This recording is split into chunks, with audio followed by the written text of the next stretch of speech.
ஸ்ரீமதே ராமானுஜாய நமஹா. உங்கள் அனைவரையும் மற்றொரு ஸ்வைராலாபத்தின் எபிசோடிலே வரவேற்கிறேன். இன்று நாம் எடுத்துக்கொண்டிருக்கக்கூடிய தலைப்பு டெக்னாலஜியும் சம்பிரதாயமும். டெக்னாலஜி சம்பிரதாயத்தில் தேவையா இல்லையா, அது பயன்படுகிறதா பயன்படவில்லையா என்பதை பற்றி ஒரு சின்ன விசாரம் பண்ணலாம்னு நாம் நம்முடைய பரவஸ்து வரதராஜன் சுவாமியோடு இணைந்திருக்கிறோம். சுவாமி, அடியேன் ராமானுஜதாசன் வரவேற்கிறேன் இந்த பாட்காஸ்டிலே உண்மை. முதல்ல நேராக ஒரு கேள்விக்கு போய்டுறேன் சுவாமி. டெக்னாலஜி சம்பிரதாயத்தில் தேவையா இல்லையா, எஸ் ஆர் நோ? ஒரு வார்த்தையில் சொல்லணும் அப்படின்னா எஸ். நான் இன்னொரு கேள்வி கேட்கிறேன். செய்யாதன செய்யோம் அப்படின்னு திருப்பாவையிலே வருகிறது. அதாவது முன்னோர்கள் எதை செய்யவில்லையோ அதை நாம் செய்யக்கூடாதுன்னு நம் சம்பிரதாயத்தின் அடிப்படை கோட்பாடு. இப்போ சுற்றி பார்த்தா ஏசி, ஃபேனு, ஃப்ரிட்ஜு, வாஷிங் மிஷின்லேருந்து ஆரம்பித்து இந்த டிவி, கேமரா, இது எல்லாமே முன்னோர்கள் எதையுமே பயன்படுத்தவில்லை. அப்படி இருக்கும் பொழுது நாம் அதை பயன்படுத்துவது சம்பிரதாயத்தின் அடிப்படையிலே சரியா? ஏன்னா நீர் தேவைன்னு சொல்லியிருக்கீர், அதனால இந்த கேள்வி கேட்கிறேன். ஆமாம், அப்படின்னு அடிக்கடி சொல்கிறது உண்டு. நம்ம சுற்றிலும் பார்த்தால் இது எல்லாமே புதுசு தான். இது எதுவுமே நம்முடைய பூர்வாச்சாரியர்கள் காலத்தில் இருந்ததே கிடையாது. உதாரணத்துக்கு இந்த வேஷ்டி, இப்போ நாம் சாத்தி கொண்டு இருக்கக்கூடிய நம்முடைய இந்த அடையாளங்கள்லாம் இருக்க பாருமே, இதை தாண்டி இது எல்லாமே ஒரு மாதிரி அந்த பிராச்சீன பద్ధதி தான். கூட இவ்வளோ டிசைனாக கரை இருந்திருக்கும். இந்த கரை மட்டும் ஒரு கேள்வி தான். சரி, ஆனால் காட்டன் வேஷ்டி அப்படின்றது உண்டு. இந்த கரை எந்த அளவுக்கு பெருசாக இருந்திருக்கும் அதெல்லாம் தெரியல, தவிர மற்றபடி எல்லாமே இதெல்லாமே இருந்தது தான். அதை தாண்டி நம்ம சுற்றிலும் பார்த்தா, இப்போ நம்ம ஒரு சோஃபாவில் உட்காந்துருக்கோமா, இந்த மாதிரியான மரம்ன்றது கிடையாது. இது எனக்கு தெரிஞ்சு என்ன மரம்னு தெரியல. இந்த மரமும் பாருங்கள், அது மேலே இருக்கக்கூடிய பெயிண்ட்டும் இந்த மைக்கும் இந்த மாதிரி ஒரு என்ன சொல்கிறது வால்பேப்பரோ வாட்டெவர் அதோ, இந்த கேமரா, இந்த லைட்டு, ஏசி, மேலே கூடிய சீலிங், அந்த சிமெண்ட்டுன்ற ஒரு கான்செப்டே கிடையாது. இது எதுவுமே கிடையாதுண்ணா. சுற்றிலும் பார்த்தா அந்த காலத்தில் இருந்ததாக எனக்கு எதுவுமே கண்ணில் படல, உண்மையில் சொல்லணுன்னா இல்லையா? அப்படி இருக்கும் பொழுது நாம் பயன்படுத்துறது எல்லாமே அவர்கள் பயன்படுத்தாதது தான். இப்போ அடியேனுடைய ஒரு அபிப்பிராயம் என்னன்றதை சொல்கிறேன். நாம் பண்ணக்கூடிய காரியங்கள்னு சிலது இருக்குது, அதுக்கான கருவிகள்னு சிலது இருக்குது. இப்போது உபன்யாசம் பண்ணுறதுன்றது பூர்வாச்சாரியர்கள் பண்ணியிருக்கா. இப்போ நாம் அதே காரியத்தை தான் பண்ணுறோம், ஆனால் அதில் ஒரு கருவியை கொண்டு வந்திருக்கோம். என்ன கருவி? மைக்குன்ற ஒரு கருவி கொண்டு வந்திருக்கோம்னு வச்சுப்போமே.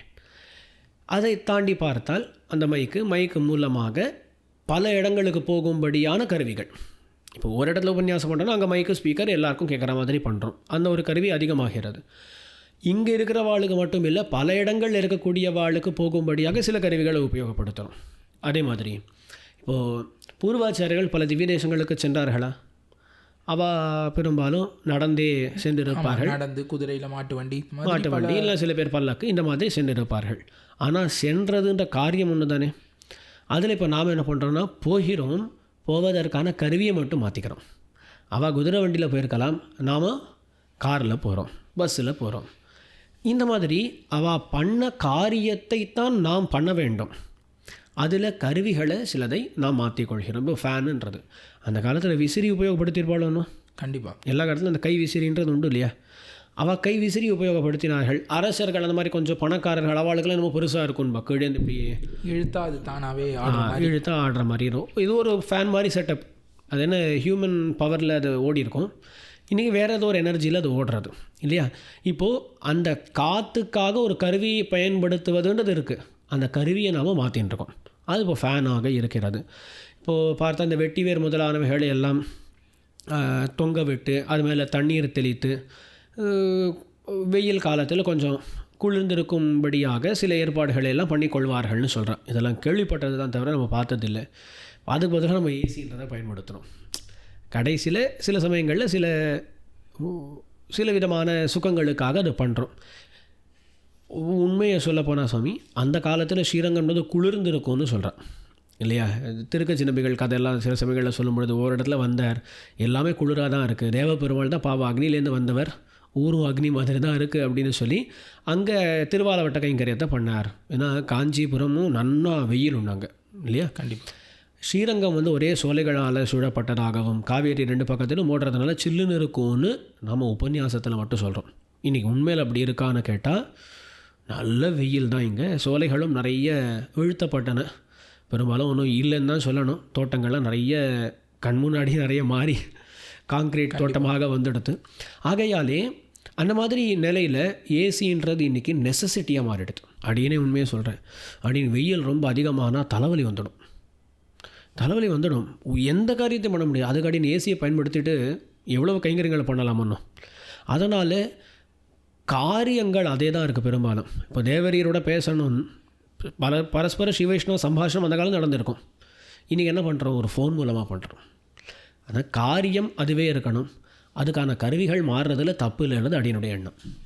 அடியன் இப்போ சாஸ்திரங்கள் எல்லாம் ஒரு யாகங்களோ இல்லை ஏதோ ஒரு காரியம் செய்யும்பொழுது இன்ன கருவியை கொண்டு தான் அதை செய்ய வேண்டும்னு ஒரு சில நியமங்கள்லாம் விதிக்கப்படுகின்றன. அந்த மாதிரி நம் சம்பிரதாயத்திலையும் இன்ன கருவிகளை கொண்டு பூர்வாச்சாரியர்கள் பண்ணார்கள்னா அதே கருவிகளை கொண்டு தான் நாம் பண்ண வேண்டும் அப்படின்னு ஒரு நியமங்கள் இருக்கலாம் அல்லவா?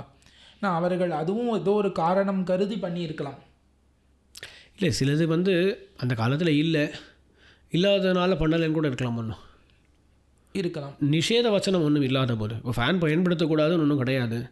இல்லை வேறு ஏதோ பயன்படுத்தக்கூடாதுன்னு இருந்தால் நம்ம அதை பயன்படுத்த போகிறது கிடையாது. இப்போது உதாரணத்துக்கு வெங்காயம், பூண்டு முதலானவைகளை பயன்படுத்தக்கூடாது ஆகாரமாக அப்படின்னு ஸ்பஷ்டமாக வச்சனம் இருக்குது. அதை நாம் இன்று வரையிலும் பயன்படுத்தலையே.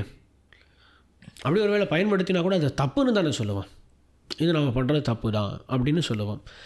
அடியனுடைய அபிப்பிராயம் தான் சொன்னேன். இதை பற்றி ஒன்றும் நிர்ணயம்னு பண்ண முடியாது. ஆனால் அடியனுடைய அபிப்பிராயம் பண்ணுற காரியம் சரியாக இருக்க வேண்டும். கருவிகள் நமக்கு கொஞ்சம் உதவி செய்யக்கூடியவர்களாக, நம்முடைய காரியத்தை இன்னும் வேகப்படுத்தக்கூடியவர்களாக இருந்தால் நல்லது தானேன்றது அடியனுடைய எண்ணம். ஆனால் டெக்னாலஜி உண்மையிலேயே நல்லது செய்கிறதா? நீர் சொல்கிறத ஏற்றுக்கிறேன். கருவிகள் நல்ல ஒரு வேகமாக போகிறதுக்கு வேகமான கருவி இருந்ததுன்னா வேகமான கருவியை தான் எடுத்துக்கொள்வார்கள் எல்லாரும். ஒரு உதாரணம் சொல்கிறேன். கண்டிப்பாக ஆளவந்தாருடைய சரித்திரத்தில் குருகை காவலப்பன் அப்படின்ற சுவாமியிடமிருந்து யோக ரகசியத்தை பெற வேண்டும் ஆளவந்தார். அவருக்கு அந்த அவ்விதமாக நியமனம் இருந்தது. அந்த குருகை காவலப்பன் சுவாமியிடம் சென்றபோது அவர் ஒரு தேதி குறித்து கொடுக்கிறார். இந்த தேதி அன்று வரவேண்டியது, உமக்கு யோக ரகசியத்தை சொல்லிக் கொடுக்கிறேன். அன்றுதான் அடியன் திருநாட்டுக்கு போகப் போகிறேன், உபதேசித்து விட்டு செல்கிறேன் அப்படின்னு சொல்லியிருந்தார். சரியாக நம்பெருமாளுடைய சங்கல்பம் என்னமோ திருவனந்தபுரத்துக்கு போகும்படியாக அரையர் சுவாமி மூலமாக நியமனம் கிடைத்தது. ஆளவந்தார் திருவனந்தபுரத்தில் இருக்கார். அப்போதான் சிஷ்யர்களோடு பேசும்பொழுது இன்று தானே குருகை காவலப்பன் கொடுத்துருக்கக்கூடிய தேதி அப்படின்னு தோன்றது. அப்போ ஒரு வார்த்தை சொல்வார், ஞாபகம் இருக்கா? ஒரு புஷ்பக விமானம் பெத்திலோமே. புஷ்பக விமானம் இருந்திருந்தால் உடனே போய் நம்ம பெற்றிருக்கலாமே. திருச்சிக்கு ஒரு ஃப்ளைட்டில் பிடிச்சி வந்திருக்கலாம். இன்றைக்கி அந்த ஃப்ளைட் இருக்கா இல்லையா? இருக்கு இல்லையா? ஒரு 6 மணி நேரத்துலேயோ அது ஒரு நிஜமான ஃப்ளைட்டுக்கு இருக்குமே. ஆனால் அப்படின்னு தெரியல எக்ஸாக்ட்லி திருச்சிக்கு ஃப்ளைட் இருக்கான்னு. இல்லை, ஒரு உதாரணத்துக்கு சொல்கிறேன். 2 இடத்துலையும் இருக்குங்கிறதுனால சொன்னேன். இருக்குது அட்லீஸ்ட் கூட வச்சுன்னு வரலாம். ஆமாம், என்ன வேணாம். இப்போ என்னன்னா அந்த வசதி இருக்குது. அந்த வசதி இருக்கா இல்லையானா? ஆமாம், திருவனந்தபுரத்துலேருந்து திருச்சிக்கு மேபி டைரக்ட் ஃப்ளைட் இருந்தால் 1 மணி நேரம் 1.5 மணி நேரத்தில் வந்துடலாமா இருக்கும். ஆமாம், அவ்வளோ கூட இருக்குமோ என்னமோ, கிட்ட தானே. ஸோ அந்த வசதி அன்று இல்லாத வசதி இன்று இருக்குது. பெற்றிலோமேன்னு சொன்னார் இல்லையா? இன்றைக்கி நாம் பெற்றிருக்கிறோம் வாஸ்தவம்தான். ஆனால் அன்றைக்கி அவர்கள்ட்ட இருந்த ஒரு ஞானமோ அந்த காரியங்களின் பலனோ இன்றைக்கி நம்மிடத்தில் தென்படவில்லையே. அவர்கள் டெக்னாலஜியே இல்லாமல் அவர்கள்ட்ட இருந்த ஞானம், டெக்னாலஜியே இல்லாமல் அவர்கள்ட்ட இருந்த அந்த மனப்பாட சக்தி, டெக்னாலஜியே இல்லாமல் அவர்கள்ட்ட இருந்த அந்த ஒழுக்கம், இது எல்லாமே நமக்கு அழிஞ்சிடுது. இன்றைக்கி அவ்வளோ ஞானம் யார்ட்டையும் இல்லை, இன்றைக்கி அவ்வளோ மனப்பாட சக்தி யார்ட்டையும் இல்லை. இன்றைக்கி ஒரு ஒழுக்கம் அது நம்மிடம் இல்லவே இல்லை, அறவே இல்லை. அவர்கள் எவ்வளவோ கஷ்டப்பட்டு தான் இப்போ ஒரு குளிக்கணும்னா கூட இங்கேருந்து காவேரிக்கு போகணும், இல்லை அவசரத்துக்கு ஏதாவது அப்படின்னா கூட எங்கேயாவது போய் அவர்கள் ஜலம் எடுக்க வேண்டும், எவ்வளவோ இருக்குது. அப்படி கஷ்டப்பட்டால் கூட அவர்களுக்கு என்ன இருந்தது மனதில்? நாம் இந்த சம்பிரதாயத்தை விடக்கூடாது, இப்படி தான் இருக்கணும் அப்படின்னு. இன்றைக்கி அப்படி இல்லையே. எது புதுசாக வருதோ அப்படி மாறிக்கொண்டே நாம் இருக்கல. இது காரணம் என்ன? இதுக்கு காரணம் டெக்னாலஜியா, நம்முடைய குறைபாடா? இதை நம்ம யோசிக்கணும்.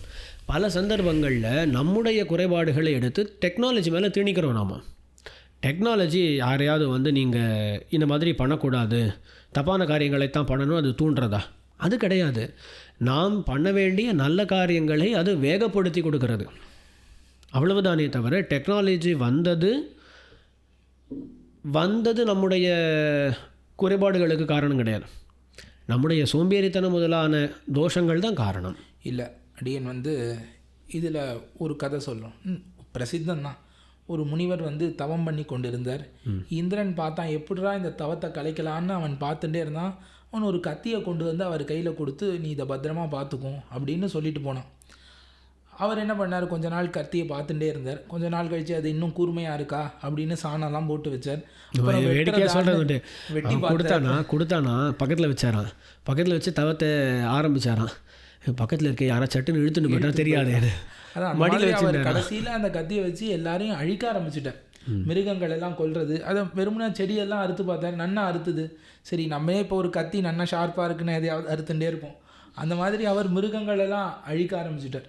இப்போ இதில் தோஷம் யார் மேலே? இந்திரன் வெறும் கத்தி தான் கொடுத்தான். அந்த கத்தி மேலே தோஷமா? இல்லை, இவர் மேலே தான் தோஷம். அதே தான் சொல்கிறேன். இந்த கத்தியை ஏன் அவன் கொடுத்தான்? இந்த தோஷம் இருக்குன்னு தெரிந்து தானே கொடுத்தான். அதுதான் மனிதர்கள்னாலே இயற்கையாகவே இப்படி தான் இருப்பார்கள். பெரும்பாலானவர்கள், நல்லவர்கள் உண்டு, கண்டிப்பாக உண்டு. ஆனால் பெரும்பான்மை மனிதர்களுக்கு ஒரு சோம்பேறித்தனம்ங்கிறது இயற்கையாக உடம்பிலே ஊறினது. அதுக்கு இந்த டெக்னாலஜியும் சேர்ந்து நெருப்பிலே எண்ணெய் விட்டா போலே ஆக்குகிறது. அதான் சொல்கிறேன். இப்போது அதான் ஒரு நன்மை இருந்தால் அதுக்கான தீமைகளும் கூடவே தான் இருக்கும். டெக்னாலஜினால் நமக்கு ஏற்பட்டிருக்கக்கூடிய நன்மைகள் ஏராளம், அதனால் ஏற்பட்டிருக்கக்கூடிய தீமைகளும் ஏராளம். நன்மைகள் ஏராளமா தீமைகள் ஏராளமானு தான் விசாரிக்க வேண்டும். எதுவுமே ஒன்று முழுக்க நன்மை தீமைங்கிறது சொல்ல முடியாது. எல்லாத்துலேயும் நன்மை தீமை இருக்கும். எதில் நன்மை அதிகமாக இருக்கோ அதை நாம் எடுத்துக்கொள்ள போகிறோம், தீமை அதிகமாக இருந்தால் விட போகிறோம். அது மாதிரி டெக்னாலஜியில் நன்மை அதிகமாக தீமை அதிகமாகிறது தான் இப்போ விசாரிக்க வேண்டிய விஷயமே. தேவர் நன்மை ஏராளமாக இருக்கிறது அப்படின்னு சொல்லிவிட்டேன். ஆனால் அடியன் என்ன சொல்கிறேன்னா, இப்போ மனப்பாட சக்தி அப்படின்னு ஒன்று எடுத்துக்கொள்வோமே. இந்த மனப்பாட சக்தி டெக்னாலஜி வந்தவுடனே போயிடுத்து. பிரசித்தமாக டிவியில் கூட எல்லாரும் பேசுகிறா, இப்போ ஃபோன் நம்பர் யாராலையுமே மனப்பாடம் பண்ண முடியல. முன்னாடி நாங்கள் அவ்வளோ ஃபோன் நம்பர் 100 பேர் ஃபோன் நம்பரை கூட நாங்கள் மனப்பாடம் பண்ணி வைத்துக்கொண்டேன், இன்றைக்கி ஏன் ஃபோன் நம்பரே எனக்கு தெரியல அப்படின்னு சொல்கிறா.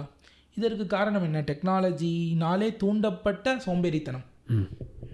இல்லை, இது இப்படி பார்க்க வேண்டாம். நம்ம எப்பொழுதுமே எது மனப்பாடம் பண்ண வேண்டுமோ அதை மனப்பாடம் பண்ணித்தான் ஆக வேண்டும். இன்றைக்கி டெக்னாலஜினால் என்ன இருக்குது, தேவையில்லாத மனப்பாடம் பண்ண வேண்டியதெல்லாம் கம்மியாக இருக்குது. ஒரு உதாரணத்துக்கு, நமக்கு இன்றைக்கி ஃபோன் நம்பர் தெரியலையா, நம்ம ஃபோனில் தான் எல்லாம் ஸ்டோர்டாக இருக்கே. அந்த ஃபோனை மட்டும் நம்மள்ட்ட ஜாகிரதையாக சார்ஜோடு வச்சுட்டோன்னா பெரும்பாலும் ஃபோன் சட்டுன்னு அப்படிலாம் ஆஃப் ஆகிறது கிடையாது. நல்லா தான் இருக்குது, எல்லா கீழே போட்டு உடச்சாலும் தவிர பெரும்பாலும் ஆகிறது கிடையாது. அஃப்கோர்ஸ் எல்லாத்துக்குமே எமர்ஜென்சிஸ் இருக்கும், ஆனால் பெரும்பாலும் ஃபோன்றது செயல்படக்கூடிய நிலைமையில் இருந்தால் அதுலேருந்து நமக்கு எல்லாமே கிடச்சிடுது. நான் தேவையில்லாமல் ஒரு அரை மணி நேரமோ 1 மணி நேரமோ பல நாளும் எதுக்கு 100 நம்பரை மனப்பாடம் பண்ணணும்? என்னுடைய சிரமத்தை குறைச்சிருக்கு. அப்போது நான் தேவை இருக்கக்கூடிய விஷயங்களை மனப்பாடம் பண்ணுவதற்கான சமயத்தை எனக்கு ஏற்படுத்தி கொடுத்தது இதுன்னு கிடையாது, டெக்னாலஜி தான். அப்படித்தான் நம்ம பார்க்கணுமே தவிர டெக்னாலஜி நம்மளுடைய மனப்பாட சக்தியை குறைக்கலை, நமக்கு சமயத்தை அதிகமாக்கி கொடுத்துருக்கிறது. நாம் அதை சரியாக பயன்படுத்துகிறோமா, நம்மள்கிட்ட தான் பிரச்சனை. நாம் உட்காந்து இன்ஸ்டாகிராம் ரீல் பார்த்துட்டே இருந்துட்டு மனப்பாடம் பண்ண வேண்டியதை பண்ணலைன்றது டெக்னாலஜியினுடைய குறைபாடு கிடையாதுன்ற அடியன் இல்லை. அது பொதுவாக மனித இயற்கையான அந்த சோம்பேறித்தனத்தை தூண்டி விடுகிறதோ அப்படிங்கிற கேள்வி தான் அடியன் வச்சேன். டெக்னாலஜி இல்லை, அது பண்ணத்தான் செய்கிறது. எல்லா காலத்துமே நடக்கக்கூடிய வாழ்க்கை மாட்டு வண்டின்றது சோம்பேறித்தனத்தை தூண்டக்கூடியதாக இருக்கும். அதுக்கு மேலே மாட்டு வண்டியில் போகக்கூடிய வாழ்க்கை குதிரை வண்டி இன்னும் இதுவாக இருக்கும். இது முன்னேற்றம் அப்படின்றது இயல்பு, நடக்கத்தான் செய்யும். அந்த முன்னேற்றத்திலும் நாம் நம்முடைய முன்னேற்றத்தை விடாமல் இருக்கிறோமான்றது அவாவா கையில் தான் இருக்குது. இப்போ அப்படின்னு சொல்கிறேன், இப்போ சில விஷயங்கள் நாம் முன்னாடி மனப்பாடம் பண்ண வேண்டிய ஒரு நிர்பந்தம் இருந்தது. ஸ்ரீராமாயணத்தில் ஒரு ஸ்லோகம் நம்ம ஒரு உபன்யாசத்தில் சொல்கிறோம்.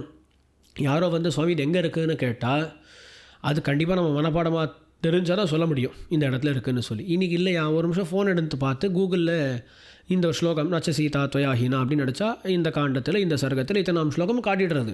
படி என் தேவையில்லாத அந்த சமயம் இருக்கு இல்லையா, வெறும் அந்த ஸ்லோக நம்பரோ வாட்டவர் அதை ஞாபகம் வச்சுக்கிற அந்த நேரம், அது அடியனுக்கு மிச்சம் தானே. இன்னும் பயனுள்ளதான விஷயத்தை அடியன் அந்த சமயத்தில் தெரிஞ்சுக்கலாம் ஒன்றும் இதுவே பயனுள்ளதுன்ற ஒரு கண்ணோட்டமும் இருக்கலாம். உதாரணத்துக்காக சொல்கிறேன், தேவையில்லாத விஷயங்களை விட்டுட்டு தேவை இருக்கக்கூடிய விஷயங்களில் கண் செலுத்துவதற்கான ஒரு சமயம் நமக்கு கிடைக்கிறது. கண்டிப்பாக. ஆனால் தேவையுள்ள விஷயங்களையும் மனப்பாடம் பண்ணாமல் விடுகிறார்களோ அப்படிங்கிற கவலையும் கூடவே அடியனுக்கு வருகிறது. ஏன்னா இப்போ ஒரு புஸ்தகம் வைத்துக்கொண்டு எவ்வளவோ திவதேசங்களில் 4000 திவ்ய பிரபந்தம் கோஷ்டி நடக்கிறது. ஆனால் பெரும்பாலும் அந்த காலம்னா என்ன, ஒரு 50 வருஷம் முன்னாடி வைத்துக்கொள்வோமா, இல்லை 30 வருஷமே வைத்துக்கொள்ளலாம். இப்போ பெரும்பாலான திவதேசங்களில் பெரும்பாலான ஸ்ரீ வைஷ்ணவர்கள் எல்லாருக்கும் 4000 திவ்ய பிரபந்தம்ங்கிறது மனப்பாடமாக தெரிந்திருக்கும்.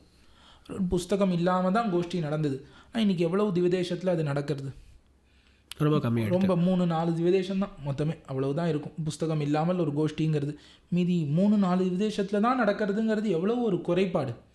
அதே இந்த ஒரு புஸ்தகம் அப்படின்னு ஒன்று வந்தது, அந்த புஸ்தகம்ங்கிறது எல்லார் கையிலையும் கிடச்சிது, எல்லார் கையிலையும் இருக்கே, அதை மனப்பாடம் பண்ணி நாம் என்ன பண்ண போகிறோன்னு மனப்பாடம் பண்ணாமல் விட்டார்களோன்னு சொல்லல. இப்போது அந்த எவ்வளோ திவ்யதேசங்கள் நடந்துருந்ததுன்னு பார்க்கும்பொழுது எவ்வளோ திவ்யதேசங்களில் சேவிக்கிறதுக்கு ஆளே இல்லைன்றதையும் பார்க்கணும் இல்லையா? புஸ்தகம் வச்சு சேவிக்கணுன்றது அந்தந்த திவ்யதேசங்களில் இருந்த நாம் யாரையும் வேறுபடுத்தி பார்க்க வேண்டாம். நாம் தான் மற்ற இடங்களுக்கு வேலை வாய்ப்புகள் முதலானவைகளை தேடிக்கொண்டு சென்று விட்டோம். அந்த காலம் ரொம்ப கஷ்டமான காலம் வேறு. ஒரு 50 வருஷம் 60 வருஷம் அந்த தலைமுறைகளை எல்லாம் கேட்டால் அவள்லாம் சாப்பாட்டுக்கே கஷ்டப்பட்டு இருந்தோன்னு சொல்கிறா. யாரையும் குற்றம் சொல்கிறதுக்கு இல்லை, ஆனால் வெளியில் போயிட்டோம். அந்த மாதிரி வெளியேறினது தான் முக்கியமான காரணம் இல்லையா? வெளியேறினது தான் முக்கியமான காரணம். அதனால் பல இடங்களில் சேவா காலம் நடக்கிறதே கிடையாது. எங்கே நடக்கிறதோ அங்கே சில இடங்களில் புஸ்தகம் வச்சுன்னு சேவிக்கிறா அப்படின்றதே தவிர, இப்போது ஒரு விதமாக பார்க்கலாமா, இப்போ ஒரு திவ்யதேசத்தில் யாருமே இல்லை, யாருக்கும் மனப்பாடமாக இல்லை, புஸ்தகம் இருந்தால் 4 பேராக சேவிப்பா. புஸ்தகம் வச்சு சேவிக்கூடாது, அந்த 4 பேரும் சேவிக்கிறது இல்லை. இப்போது அந்த காலத்தில் அடின்னு தெரிஞ்ச ஒரு 15 வருஷம் முன்னாடி சில திவ்யதேசங்களில் என்ன பண்ணுவான்னா, கையில் பாவம் டார்ச் லைட்டை வச்சு ராத்திரி புறப்பாடுகளில் புஸ்தகம் வச்சு என்னமோ சேவிச்சுன்னு வருவாள். ஆமாம், அந்த ஹெட்லைட்லாம் போட்டுருவான். நான் ராத்திரியில் ஸ்ட்ரீட் லைட்ஸ் இருக்காது, புஸ்தகம் பார்த்து படிக்க முடியாதுன்னு அந்த ஹெட்டில் தலையில் லைட் போட்டுன்னு இப்படி பார்த்தா அது நேராக புஸ்தகத்தில் அடிக்கும். அந்த மாதிரி திவ்ய பிரபந்த சேவாகாலம் பண்ணிட்டு இந்த புறப்பாடுகள் எல்லாம் இயல் கோஷ்டி பண்ணிட்டு வந்தவா உண்டு அப்படின்னு பார்த்துருக்கேன். இப்போ அந்த பிரச்சனை இல்லை, டெக்னாலஜி தானே காப்பாற்றி கொடுத்தது. டேப்லெட் வந்துடுது, ஃபோன் வந்துடுது, படிக்கலாம் வந்ததா இல்லையா? ஸோ அதில் எந்த அளவுக்கு தீமைகள் இருப்பதாக நாம் நினைக்கிறோமோ அதை காட்டிலும் அதிக அளவில் நன்மைகள் இருக்குன்றது தான் அடியினுடைய பார்வை. அதை நாம் சரியாக பயன்படுத்தாது நம்முடைய தப்பு தான் அடி. கண்டிப்பாக இப்போ இந்த ஓலைச்சுவடி புஸ்தகம் டேப்லெட் அப்படிங்கிற அந்த பிரசங்கம் வந்ததுனால ஓலைச்சுவடிகளில் காப்பாற்றப்பட்ட கிரந்தங்களை விட புஸ்தகங்களில் காப்பாற்றப்பட்ட கிரந்தங்கள் அதிகம். இந்த புஸ்தகங்களும் அரிச்சு போகுங்கிற சூழ்நிலையில் இப்போ பிடிஎஃப்ங்கிறது அது வந்து ஒரு நித்தியமாக அதை ப்ரொடெக்ட் பண்ணி வைத்தா போலே இருக்கிறது அல்லவா? ஆமாம், அது எவ்வளோ வேகமாக அதை காப்பி பண்ணலாம் அப்படின்றது இருக்குல்ல, அதுதான் மெயின் விஷயமே. ஒரு ஓலைச்சுவடியிலிருந்து மற்றொரு ஓலைச்சுவடியை அதை எடுக்கணும், ஒரு பிரதி எடுக்கணும், காப்பி பண்ணணும் அப்படின்னு சொன்னால் என்ன பண்ணணும்? அதை பார்த்து யாரொருத்தர் எழுதணும். எழுதும் பொழுது தான் என்ன ஆகும், இதில் ஒரு வார்த்தை இருக்கும், இதில் வேற ஒரு வார்த்தை வரும் இல்லையா? எழுதியவன் ஏட்டக்கெடுத்தான் பண்ணணும், அதுதான். அப்போ அந்த காப்பி ஆகிறதுக்கு நேரமும் அதிகம், அதில் மாற்றங்களும் அதிகம். அதே ஒரு பிரிண்டிங் ப்ரெஸ்ஸுன்னு வந்து அப்படி கிடையாது. இன்னொரு பிரதி எடுக்கணும் அப்படின்னு சொன்னால் அது ஏற்கனவே அந்த ஒரு மெயின் காப்பி இருக்கும், அதை வச்சுட்டு எவ்வளோ காப்பீஸ் வேணாலும் எடுக்கலாம். அதில் இந்த குற்றங்குறைபாடுகள் ஃபஸ்ட்டு காப்பியை நன்னா ப்ரூஃப் பார்த்தாச்சுன்னா எவ்வளவு காப்பி அதிலேருந்து எடுத்தாலும் மாற்றம்ன்றது ஏற்படாது. கண்டிப்பாக. இப்போ காப்பி பண்ணுற வேகமும் அதிகமாக இருக்குது, அந்த ஃபால்ட்டு அதில் மிஸ்டேக் வரக்கூடிய அந்த ரேட் இருக்கு இல்லையா, அதுவும் கம்மியாக இருக்குது. அதே இப்போ இந்த பிடிஎஃபாக வந்துடுதுன்னு வச்சுக்கோங்க, நீங்கள் எவ்வளோ காப்பி வேணால் பண்ணலாம். தேவல் ஃபோன்லேருந்து அடியன் ஃபோனுக்கு காப்பி பண்ணுறதுக்கு செகண்ட்ஸ் தான் ஒரு பிடிஎஃப். பெரும்பாலும் புத்தகங்கள்லாம் எவ்வளோ இருக்க போகிறது, எம்பியில் தான் இருக்கும், அது கேபியில் கூட இருக்கும் சிலதெல்லாம். அது காப்பி பண்ணுறதுக்கு எவ்வளவு நேரம்? ரொம்ப கம்மி நேரம். அதில் நடுவில் எந்த ஃபால்ட் வரத்துக்கும் எப்படி தேவரியனுடைய காப்பி அதே காப்பி அடியன் கிடைக்கிறது. ஸோ இன்றைக்கி புஸ்தகங்களுடைய ஆக்சசிபிலிட்டின்றது டெக்னாலஜியினுடைய வரம் தானே.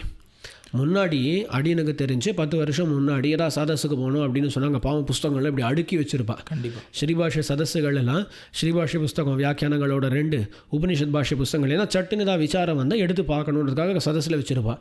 இன்றைக்கி யாருமே சதஸுகள் அதெல்லாம் வைக்கிறது இல்லை. ஏதோ ஒரு பேருக்காக ஸ்ரீபாஷ்ய சதஸ்ன்றதுக்காக 2 புஸ்தகங்களை வச்சுருப்பாளே தவிர எல்லாரும் கையில் ஒரு டேப்லெட் வச்சுருக்கா. பெரிய பெரிய வித்வான்கள் எல்லாருமே. ஏன் அப்படின்னு சொன்னால் 100 புஸ்தகம் 1000 புஸ்தகம் 1,00,000 புஸ்தகம் அப்படின்னு ஒரு டேப்ல வச்சுக்கலாம். இன்டர்நெட் கனெக்ஷன் இருக்குது அப்படின்னு சொன்னால் ஒரு டிரைவில் நமக்கு தெரியும் எவ்வளோ ஆயிரக்கணக்கான லட்சக்கணக்கான புஸ்தகங்களை வச்சுக்கலாம். ஆக்சசிபிலிட்டி எவ்வளோ வேகமாக இருக்குது. இதெல்லாம் டெக்னாலஜி கொடுத்துருக்கக்கூடிய வரம் தான். அடியன் எங்கேயும் உண்மையை சொல்கிறேன், பல பேர் இதை குறையாக கூட நினைக்கக்கூடும். ஆனால் கடைசி 7-8 வருஷத்தில் அடியன் புஸ்தகம் பிரித்து படித்ததுன்றது ரொம்ப குறைவு. காலக்ஷேபமாக இருக்கட்டும், உபன்யாசமாக இருக்கட்டும், எல்லாமே டேப்லெட்டில் தான். ஒரு டேப்லெட் எடுத்துகிட்டு போனால் வேதாந்த சதஸாக இருக்கட்டும், ரகசிய சதஸாக இருக்கட்டும், திவ்ய பிரபந்த உபன்யாசமாக இருக்கட்டும், வேறு ஏதோ பாஷையில் பிரவச்சனமாக இருக்கட்டும், எல்லாத்துக்கும் அதே பயன்படுறது. இது எவ்வளோ பெரிய வரம். சரி, இதில் இன்னொரு கண்ணோட்டத்தை நான் வைக்கிறேன்னு, அதை திருத்தலாம் வேண்டும்னா. இப்போ அந்த காலத்தில் வடக்கு திருவிதி பிள்ளை திருவாராதனத்தில் ஈடினுடைய ஓலைச்சுவடியை வைத்திருந்தாருன்னு பார்க்குறோம். அதை நம்பிள்ளை பார்த்தார் அப்படின்னு. இப்போ ஓலைச்சுவடிகள்லாம் திருவாராதனத்திலே வைத்து பூஜிக்க வேண்டிய ஒரு பொருளாக வைத்திருந்தார்கள். இன்றைக்கி அந்த மாதிரி மொபைலில் பண்ண முடியுமா? மொபைலில் அதே ஈடு இருக்குது. மொபைல் ஃபோன் அப்படின்னு இருக்கும்பொழுது அந்த மொபைல் ஃபோனில் அதே ஈடு கிரந்தமானது நமக்கு இருக்கிறது. அவர் எந்த ஈடை வச்சுருந்தாரோ அதே ஈடு.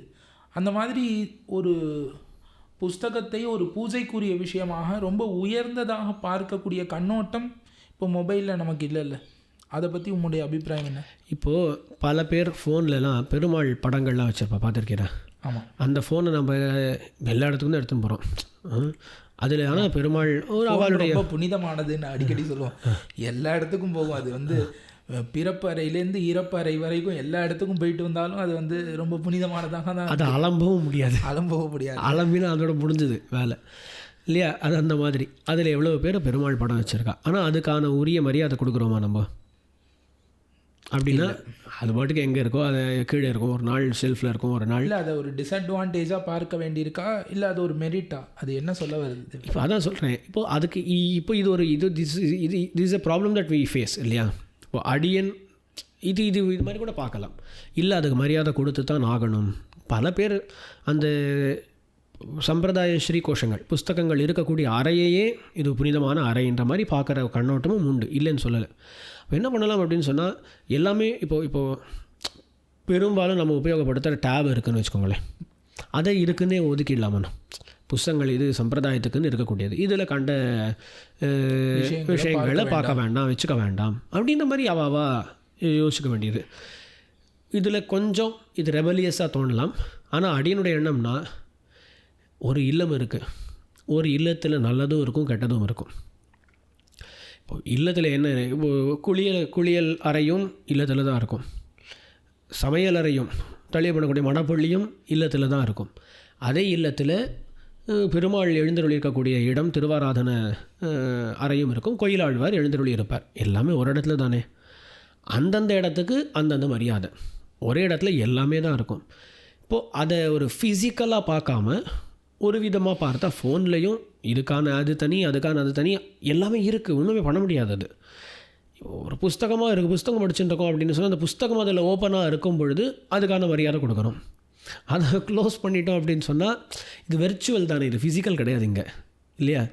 அதை வேறு விதமாக பார்க்கலாம். இந்த மாதிரி ஏதாவது யோசிக்க வேண்டியது. ஆனால் இதை காட்டிலும் அதனால் ஏற்படக்கூடிய பயன்கள் ரொம்ப அதிகம். நாம இப்போ பார்க்குறோம்னா சில சமயம் இப்போலாம் சர்ச்சிங் இத்தியாதிகள்லாம் வந்த பிறகு ஒரு பிடிஎஃப்பில் நம்ம இந்த வார்த்தையை போட்டு இது சர்ச் பண்ணுன்னா கொடுக்கறது. இன்னும் ஆப்ஸ்லாம் வந்துடுது. நம்ம ஒரு திவ்ய பிரபந்தத்தில் ஏதோ ஒரு வார்த்தையை எங்கேயோ ஒன்று கொடுத்தோன்னா இந்த வார்த்தை திவ்ய பிரபந்தத்தில் வந்திருக்கேன்னு யோசிக்கிறோம், டக்குன்னு கிடைக்கல. அந்த காலத்தில் என்ன பண்ணியிருப்பா, யாராவது மனப்பாடம் பண்ணவாளை கேட்டிருப்பா, இந்த மாதிரி 10 பேரை கேட்கணும். இன்றைக்கி நம்ம அந்த வார்த்தையோட 2 எழுத்தை அடித்தோன்னே இந்த எழுத்து எந்தெந்த வார்த்தைகளில் இருக்குதுன்னு நமக்கு லிஸ்ட்டு கொடுக்கறது. ஆமாம், சட்டுன்னு நம்மளால் மேலே போயிட்டே இருக்க வேண்டியிருக்கு. ஆமாம், அப்படின்னு ஒரு தடவை ஏதோ உபன்யாசம், நோய் மருந்து அப்படின்னு ஏதோ மருத்துவன் அந்த மாதிரிலாம் ஏதோ உபன்யாசம், அருளி செயல்களில் எந்தெந்த இடத்துல நோயின்ற வார்த்தை வருகிறது, ஒரு பிடிஎஃப்க்கு போய் நோய் அப்படின்னு சொல்லி சர்ச் கொடுத்துட்டேன். அது சர்ச்சபிள் டெக்ஸ்ட்டாக இருந்தது, நல்ல வேலை. உடனே வரிசையாக வந்துடுது, உடனே கணக்கெடுத்து இவ்வளோ இடங்களில் வந்திருக்கு அப்படின்னு சொல்லி பண்ண முடிஞ்சுது. அந்த காலத்தில் 4000 சேவா காலம் பண்ணி ஒவ்வொரு இடத்துலையும் நோயின்ற வார்த்தை வராதான்னு பார்த்தாகணும். ஒரு 10 நாள் ஆகும், இல்லை ஒரு வாரமாவது ஆகும் கண்டிப்பாக இல்லையா? ஏன்னா சட்டு கொஞ்சம் ஒரு கவனம் இல்லாமல் போயிட்டோன்னா கூட இந்த நோயின்ற வார்த்தை மிஸ் ஆகிடும். அது இல்லாமல் இந்த அளவுக்கு பயன் இருக்கிறத நாம் சரியாக பயன்படுத்திக்கிறோமான்னு நீர் சொல்லக்கூடிய அந்த கருத்துக்கள் அடியனுக்கும் இல்லைன்னு கிடையாது. இன்றைக்கி என்னமோ நம்ம ஆரம்பிக்கும்போது தேவையான்னு கேட்டீர், அப்படின்னு தேவைன்னு சொல்லிவிட்டேன், அப்படி இந்த பக்கமாக போயிட்டுருக்கேனே தவிர இந்த பல கருத்துக்கள் அடியனுக்கும் இருக்குது. குவாலிட்டி அப்படின்றது இன்றைக்கி ரொம்பவே குறைஞ்சிருக்கு.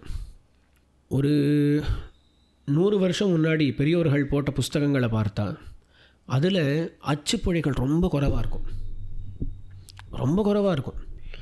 என்னுடைய கிரந்தத்தில் அச்சுப்பொழியை கண்டுபிடித்தால் நான் நாக்கு வெட்டிக்கிறேன், அப்போ வேறு ஏதாவது பண்ணுறேன், இந்த மாதிரி சபதம் எடுத்தவர்கள்லாம் உண்டு. அந்த காலத்தில் அச்சு கொக்கிறதெல்லாம் அவ்வளவு கஷ்டம், ஆனால் அது பண்ணியிருக்கா. ஆனால் இன்றைக்கி புதுசாக ஒரு புஸ்தகம் போடுறவா பார்த்தேன்னா கவனமே இல்லை, முதல் பேஜ் அதிலேயே அச்சுப்பிழைகள். ஏதோ சம்ஸ்கிருத கிரந்தம் ஒன்று பார்த்தேன், அதில் வாக்கியமே அன்வயிக்கவே இல்லை. அதில் என்ன வேடிக்கைன்னா உள்ளே இருக்கிறது ஃபுல்லாக offset xerox copy. Just ஒரு புஸ்தகத்தை ஆஃப் செட் பண்ணியிருக்கா, அதை ஜெராக்ஸ் எடுத்து போட்டிருக்கா. வெளியில் அந்த அட்டை மட்டும்தான் இவ ஆட் பண்ணது, அதில் 2 தப்பு. உள்ள 100 வருஷம் முன்னாடி பெரியவர்கள் போட்டிருக்கா. அவள் அச்சு கோத்து ஒரு சின்ன மாற்றம் பண்ணணும்னா பெரிய கஷ்டம் அந்த காலத்தில். அவள் அவ்வளோ நல்லா பண்ணியிருக்கா கவனத்தோட. இன்றைக்கி நமக்கு இவ்வளவு கருவிகள் இருந்து ஒரு பேஜில் ஒரு சம்ஸ்கிருத வாக்கியத்தை சரியாக எழுத முடியல. அப்போது குவாலிட்டின்றது குறைஞ்சிருக்கான்னு கேட்டால் ஆமாம், குவாலிட்டின்றது ரொம்பவே குறைஞ்சிருக்கு. ஆனால் அது டெக்னாலஜியினுடைய குற்றமா அப்படின்னு பார்த்தால் ஒரு விதத்தில் அது ஏதோ அதை தூண்டி இருக்கலாம். நீ சொன்ன மாதிரி நெருப்பில் எண்ணெய் குத்துற மாதிரி, நெருப்பு தான் நெருப்பு, அதில் எண்ணெய்ன்றது ஆடட் இன்க்ரீடியன்ட், அவ்வளோதான். அந்த மாதிரி டெக்னாலஜின்றது ஒரு விதமாக அதை வேகப்படுத்தி இருக்கலாம் அந்த விஷயத்தையும் கூட. ஆனால் அதுலேருந்து நம்மளால் தப்பிக்க முடியும். டெக்னாலஜி ஒரு பக்கம் இருந்து கொண்டு இருக்கும் பொழுதே நம்மால் அவர்களுடைய அந்த ஒரு குவாலிட்டி என்ன இருந்ததோ அதை இன்றும் நாம் கொள்ள முடியும், கண்டிப்பாக பழக்கத்தில் கொண்டு வர முடியும். அதை பண்ணி தான் ஆகணும். இப்போ இந்த டெக்னாலஜி ஒரு 50 வருடங்களாக நமக்கு நடந்த மாற்றங்கள், மனதளவில் நாம் சம்பிரதாயத்தை விட்டு வெளியே போய் அதில் ஒரு இன்ட்ரெஸ்ட் இல்லாமல் போனது தான் முக்கிய காரணமே தவிர அதை பழிய பொழுது நாம் ஏற்றுக்கொள்ள மாட்டோம். அதனால் அதை தூக்கி டெக்னாலஜி மேலே போட்டுட்டோம் அப்படின்னு கூட வைத்துக்கொள்ளலாம். இது டெக்னாலஜின்றது மட்டும் இல்லாமல் இதில் பல அம்சங்கள் இருக்குது. சயின்ஸ் அண்ட் டெக்னாலஜி ஒன்று, அது உலகத்தையே மாற்றி விட்டது. அது மட்டும் இல்லாமல் சில இப்போது அந்த காலத்து எக்கானமி எப்படி இருந்தது அது வேறு. இன்றைக்கி நம்ம வாழக்கூடிய சொசைட்டிஸ் பெரும்பாலும் கேபிட்டலிஸ்டிக் சொசைட்டிஸ் இல்லையா? இது எல்லாமே சேர்ந்து ஒரு சமூகத்தை மாற்றுறது. எல்லாருமே பணம் பின்னாடி போகிறா. கேபிட்டலிஸ்ட் எக்கானமி அப்படின்றது மேலே மேலே மணி ஜென்ரேட் பண்ணுறதுல தான் நோக்குடையதாக இருக்கும். அதனால் இது எல்லாமே சேர்ந்து ஒரு விதமான சூழ்நிலையை இன்று ஏற்படுத்தி இருக்கிறது. அதில் ஒரு சமூகமாகவோ ஒரு இண்டிவிஜுவல்ஸாகவோ நாம் எப்படி செயல்படுகிறோம் என்பதனை நாம் யோசித்து இதுக்கு மேலே அணுக வேண்டும். அந்த விதமான கான்வர்சேஷன்ஸ், அந்த விதமான பேச்சுக்கள் எல்லாம் சம்பிரதாயத்தில் நடக்கிறதா அப்படின்றது முக்கியம். மேபி நம்மளுடைய இந்த எபிசோட் கூட இந்த மாதிரி கான்வர்சேஷன்ஸ் இப்போது ஏன்னா நிறைய பார்க்கும்போது ஆகார நியமத்தை பற்றி பேசும்பொழுதோ இன்னும் பல விஷயங்களை பற்றி பேசும்பொழுதோ எவ்வளவோ மாறி இருக்கிறது. இப்போ நாம் எப்படி அணுகப் போகிறோம் அப்படின்னு ஒரு கேள்வி வரத்தான் செய்கிறது. அப்போது இந்த மாதிரி கான்வர்சேஷன்ஸ் அது பெரிய அளவில் நடக்கணும். அப்போ தான் ஒரு சமூகமாக நாம் இதை எப்படி அணுகப் போகிறோம் அப்படின்றது நமக்கு ஒரு இந்த விஷயத்தில் தெளிவு ஏற்பட முடியும் இல்லையா? அதுக்கு ஒரு தூண்டுதலாக நம்முடைய வாழ்வியலில் ஒரு பாகமாக நம்முடைய வாழ்வியலாகவே மாறி கலந்து விட்டது. டெக்னாலஜி ஒரு லைட் இல்லாமல் நம்மளால் இருக்க முடியுமா? இந்த காலத்து மாதிரி விளக்கில் படிக்கிறது அதெல்லாம் சாத்தியமா அப்படின்னு தெரியல. யாராவது ஒருத்தர் இருக்கலாம், அவள் சாத்தியம் அப்படின்னு கூட சொல்லலாம். பட் ஒரு ஜென்ரலாக யோசித்து பார்த்தா எதுக்கு அப்படி நம்ம அதை பண்ணி நடக்காது. டெக்னாலஜி வாழ்வியலோட கலந்த அது என்ன தப்புன்னு கேட்குறேன். நம்ம லைட் இருக்குது அப்படின்னு 10 மணி வரல ஒரு விஷயத்தை படிக்க முடியும் கஷ்டமே இல்லாமல். அப்போ நான் எதுக்கு விளக்கத்தான் ஏற்றிக்கணும், எண்ணெய் விளக்கு தான் ஏற்றிக்கணும்னு நினைக்கணும்? இதை ஒரு தப்பாக பார்க்கணுன்ற தேவையே கிடையாதுன்ற. டெக்னாலஜி தப்பாக பார்க்க வேண்டாம், தப்பாக பார்க்கணும் தேவையே கிடையாது. அதில் என்ன இருக்குது? ஒரு உதாரணம் பார்ப்போம். இப்போ கோவில்கள்லாம் இருக்குது. கோவில்களில் மூலஸ்தானம் இருக்குது. மூலஸ்தானத்துலேயே இன்னும் பற்பல கோவில்களில் விளக்கு தான் ஏற்ற வேண்டும்னு வைத்திருக்கிறார்கள். பெருமாளை லைட்டு போட்டால் ரொம்ப நன்னா சேவிக்கலாமே. எவ்வளோ இடங்களில் ஃபோக்கஸ் லைட் போட்டு சேவிக்கிறோம். இல்லை அப்போ சில இடங்கள் அது தவறுன்னு ஒரு கண்ணோட்டம் வைத்திருக்கிறார்களே. இப்போ சில இடங்கள் அந்த பழமையை காப்பாற்ற பார்க்கிறோம்னா அங்கே நம்முடைய நோக்கி என்னன்னா பழமையை காப்பாற்றுவது தான். அதாவது பெரியோர்கள் எந்த கண்ணோட்டத்தில் அந்த பெருமாளை பார்த்தார்களோ அதே ஒளியில் அதே அளவுக்கு நாம் பார்க்கணும் அப்படிங்கிறது. அது ஸ்ரீரங்கத்தில் ரங்கநாதர் இருந்தார்னா ராமானுஜர் காலத்தில் எந்த விளக்கு எரிஞ்சு அந்த விளக்கு ஒளியில் அவர் சேவித்தாரோ அதே ஒளியில் நாம் சேவிக்க வேண்டும். அங்கே அந்த பழமையை காப்பாற்ற வேண்டும் என்கிற எண்ணத்தோடு தான் நாம் அங்கே செயல்படுகிறோம். அதனால் அந்த பழமையை காப்பாற்றுவதற்காக விதமாக இருக்குது. சில இடங்கள் அந்த இல்லை நல்லா சேவிக்கணுன்ற எண்ணத்தில் சில இடங்கள் ஃபோக்கஸ் லைட்டும் கூட தான். அப்போ என்ன பண்ணுறோம் அப்படின்னு சொன்னால் அந்த பழமையே ரொம்பவும் சீர்குலைக்காமல் மூலஸ்தானத்துக்குள்ளேயே வேண்டாம் அப்படின்னு தான் தூரத்தில் கொஞ்சம் வச்சு அதுலேருந்து அந்த ஃபோக்கஸ் லைட் போய் பெருமாள் மேலே படுற மாதிரிலாம் சில இடங்கள் அமைக்கிறான். இதை அதான் சொல்கிறேனே, அந்த பழமையை காப்பாற்றுவது தான் முக்கியமாக இல்லை இன்னும் கொஞ்சம் நல்லா சேவை கிடைப்பது முக்கியமா அப்படின்ற ஒரு நிர்ணயம் தான் ஒரு ஒட்டுமொத்த சமூகமாக நாம் எடுக்க வேண்டிய நிர்பந்தம் இருக்குது இன்றைக்கு. ஏன்னா ஒவ்வொரு இடத்துல ஒவ்வொருத்தருக்கும் ஒவ்வொரு இது இருக்கும். ஆனால் கடைசியில் எது சாஸ்திர விருத்தம், இது பண்ணால் பரவாயில்லையா அப்படின்ற ஒரு ஆலோசனைகளை நாம் செய்ய வேண்டும். கண்டிப்பாக சாஸ்திரத்துலேயும் சிலது கண்டிப்பாக பண்ணக்கூடாதுன்னு சொல்லியிருக்கு. அதை கண்டிப்பாக நம்மளால் பண்ண முடியாது, பண்ணவும் கூடாது. அது இல்லாமல் சாஸ்திர விரோதம் இல்லாத செயல்களை நாம் டெக்னாலஜியை கொண்டு நம்முடைய வாழ்க்கையை ஏற்றுக்கொள்ளலாமே. இப்போ நம்மளே முன்னாடி ஒரு தடவை பேசியிருக்கோம். இப்போது இது கோடை திருநாள் பெரிய பெருமாளுக்கு நம்ம ரங்கநாதருக்கு சுற்றிலும் மூலஸ்தானத்தை சுற்றி அங்கே ஜலம் சேர்ப்பார்கள். கோடை திருநாள் போது, கோடை காலத்தின் போது அது ஒரு பெரிய கைங்கரியமாக பல இளைஞர்கள் பலரும் போய் அங்கே பெருமாளை சுற்றி ஜலம் வரும்படியாக சேர்க்கிறார்கள். எதுக்காக அப்படின்னு சொல்லி இந்த வெயில் காலத்தில் பெருமாளுக்கு குளிர்ச்சியாக இருக்கணும் அப்படின்னு இல்லையா. அப்போ அந்த குளிர்ச்சியாக இருக்கணும் பெருமாளுக்கு வெயில் காலத்தில் என்ற எண்ணம் நம்முடைய ஆச்சாரியருடைய எண்ணம் அதிவிதமாக செயல்படுத்தப்பட்டு வருகிறது. இப்போ அதையே ஒரு ஏசி மூலமாக அவருக்கு அந்த ஒரு வெப்பத்தை குறைப்பது என்று பண்ணினா அதில் என்ன தவறு இருக்குது அப்படின்னு யோசிக்கணும். இப்போ பிருந்தாவனத்திலே பிரசித்தமாக இருக்கக்கூடிய ரங்ஜி மந்திர்னு சொல்லக்கூடிய ரங்கநாதன் சன்னதியிலே ஆண்டாள் ரங்கமன்னார் எழுந்தருளி இருக்கிறார். அங்கே வெயில் காலம்னா பெருமாள் எந்த இடத்துல ஏறினாலும் அவருக்கு கூடவே ஒரு ஏர் கூலர் இருக்கும். அந்த எப்பொழுதுமே அவரை குளுமையாக வைத்து கொள்ள வேண்டும். ஆனால் அங்கே வெயில்லாம் ரொம்ப அதிகமாக இருக்கும். இப்போ பெருமாள் உற்சவர் எந்த இடத்துல மண்டபத்துக்கு எழுனாலும் அவர் கூடவே 2 பக்கம் ஏர் கூலர். மூலஸ்தானத்தில் 24 மணி நேரம் ஏர் கூலர் ஓடுறது, ஏசி ஓடுறது. அதே குளிர்காலம்னா ஹீட்டர். இந்த மாதிரி அவர்கள் இந்த டெக்னாலஜியை பயன்படுத்தி சாஸ்திரத்துக்கும் விரோதம் இல்லாதபடிக்கு ஒரு செட்டப் பண்ணியிருக்கிறார்கள். எம்பெருமானுக்கு நல்லது செய்யணுங்கிற அந்த எண்ணத்தில் தான் அதான் கடைசியில் அந்த இன்டென்ஷன் தான் ரொம்ப முக்கியம். இப்போ பெருமாள் சர்வேஸ்வரன், அவனுக்கு குளிர் உண்டா வெயில் உண்டா அப்படின்னு கேட்டால் எதுவுமே கிடையாது. ஆனால் அவன் சர்வேஸ்வரன், அவனுக்கு நான் ஒன்றும் பண்ண வேண்டான்னு ஒரு பக்தன் பார்க்க முடியாது. ஒரு பக்தன் ஒரு குழந்தை மாதிரி தான் பெருமானை பார்த்தாக வேண்டும். அப்போ அந்த குழந்தை மாதிரி பார்க்கும்பொழுது அவருக்கு தினப்படி சாப்பாடுலேருந்து ஆரம்பித்து எல்லாத்தையும் நம்ம சமர்ப்பிக்கிறோம்.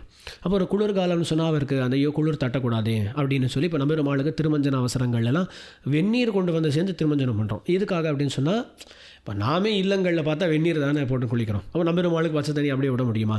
அப்போது அந்த எண்ணம் தானே கடைசியில் பரிவு, அவருடைய திருமேனியில் இருக்கக்கூடிய பரிவுனால தான் இதெல்லாம் பண்ணுகிறோம். அப்படி பண்ணும் பொழுது அது எல்லா பக்கங்களிலும், அதாவது எல்லா விதமாகவும் பார்க்கும் பொழுது அந்த பரிவினாலே அவருக்கு நல்லா குளிராக ஏசி, நல்ல ஏசியாக இருக்கலாமே. இப்போ அந்த வெளியில் இருக்கக்கூடிய ஜலம்ன்றது எந்த அளவுக்கு குளிர்ச்சி ஏற்படுத்தும் அப்படின்னு தெரியாது. உள்ள கர்ப்பகிரகத்துக்குள்ளே போனால் தான் நமக்கு தெரியும், அந்த பாக்கியம் நமக்கு கிடையாது. ஆனால் ஒரு ஏசி இருந்தால் கண்டிப்பாக இன்னுமே குளிராக இருக்கும்ன்றது அடியனுடைய நம்பிக்கை. அது என்னவோ இருக்கு. இப்போ மூலஸ்தானத்தில் ஏசி இருக்குது. ஒரு பொதுமக்களுக்காக அந்த இடத்துல ஏசி போட்டு வச்சுருக்கா. ஒரு குளுமையாக இருக்குது அந்த இடத்துல. இப்போ உடம்பெல்லாம் வேர்த்து குட்டிண்டு ஒரு மாதிரி அந்த வெயிலில் அங்கே நிற்கவே முடியாமல் தலை சுற்றி அங்கே போனால் அவ்வளவு கும்பல், எவ்வளவோ ஒரு ஆயிரக்கணக்கான மக்கள் இப்போ ரங்கநாதரை சேவிக்க வேண்டும்னு வருகிறார்கள். அவர்கள் உள்ள போயிடுச்சே இந்த வேர்த்து கொட்டி கசகசன்னு அவ்வளவு கும்பலில் அவ்வளவு நேரம் ஒரு 2-3 மணி நேரம் நின்று கொண்டு வரக்கூடியவர்களுக்கு அங்கே ஒரு 5 நிமிஷம் அந்த ஏசியில் ஒரு குளுமையாக மூலஸ்தானத்தை சுற்றி பெருமாளை சேவிக்கிறதுங்கிறது ஒரு நிம்மதியாக பெருமாளை சேவிக்கலாம். அந்த வேறு எந்த எண்ணமும் இருக்காது. உடம்பை பற்றி ஐயோ முடியலையேங்கிற எண்ணம் இருக்காது. நிம்மதியாக சேவிக்கலாங்கிற அந்த எண்ணம் பக்தர்களுக்கும் நல்லது பண்ணுறோம்ல. ஆமாம். பெருமானுக்கு பண்ணுறது காட்டில் பக்தர்கள் பண்ணுறது பகவானுக்கு பிடிச்சது தானே. ஆனால் இதில் என்னென்னா, இப்போ ஒரு மூலஸ்தானத்துக்குள்ளே ஏசி அப்படின்னு சொன்னால் அங்கே இருக்கக்கூடிய ஸ்ட்ரக்சரோ என்னமோ நிறைய இருக்கும் அதில் விஷயங்கள். கண்டபடி எனக்கு பிடிச்ச மாதிரி எங்கேருந்தோ இதை ஓட்ட ஓட்டி எப்படியோ பண்ணிடுறேன் அப்படின்னு பண்ண முடியாது. அதுக்கான எந்த சாஸ்திர விரோதமும் ஏற்படாதபடி செயல்பட முடியுமான்றதை பார்த்து எது பெருமாளுக்கு உகப்பாக இருக்குன்றதையும் பெரியோர்கள் கலந்து ஆலோசித்து தான் பண்ண வேண்டும். சில சமயங்களில் இந்த கோயில்கள் அந்த பழமையை ஒரு நொடி பொழுதில் மாற்றி விடுகிறார்கள். அதுவும் தவறு நடக்கிறது இல்லையா? அப்போது எது சாஸ்திர விருத்தம் கிடையாது, எது உண்மையில் பரிவுக்காக பண்ணுகிறோம், இதெல்லாம் நிறைய யோசிக்க வேண்டியிருக்கு. அங்கே இருக்கக்கூடிய பெரியோர்கள் இதெல்லாம் பார்த்து முடிவெடுக்க வேண்டும். அதனால் என்னமோ நம்ம சொல்கிறோம் ஏசி போட்டுடலான்னு சொல்லிட்டான்னு அப்படின்னு சொல்ல வரல. ஆனால் இது அங்கே பண்ண போகிறோமா இல்லையான்றதை காட்டிலும் நம்முடைய எண்ணம் எப்படி இருக்கலாம்ன்றதை பற்றி தான் நம்ம அதிகமாக பேசுகிறோம். இப்போது இது ஒரு பாசிட்டிவ், பெருமாளுக்கு ஒன்று பரிவாக இருப்பதற்காக இதை பண்ணுறோன்னு ஒரு பாசிட்டிவ் பேசணும் இல்லையா? அதே விதத்தில் அது கொஞ்சம் மாறாக இருக்கக்கூடிய ஒரு விஷயத்தையும் சொல்கிறேன். இப்போ நம்பெருமாள் அவருக்கு என்ன நியமம் அப்படின்னா வெயிலில் வரமாட்டார். நம்பெருமாளுடைய திருமேனி மீது வெயில் படக்கூடாதுன்னு ஒரு நியமம் உண்டு. அது வெயில் படாத அப்படி தான் பெரும்பாலும் நம்பெருமாள் எழுந்தருளுகிறார். அப்படி தான் அவருடைய எல்லா காரியக்கிரமங்களும் அமைஞ்சிருக்கும். அப்படி இங்கே வந்தால் கூட உடனே அந்த திரையை போட்டு திரையை பிடிச்சு கொண்டிருப்பார்கள், படாமல் பண்ணிடுவார்கள்.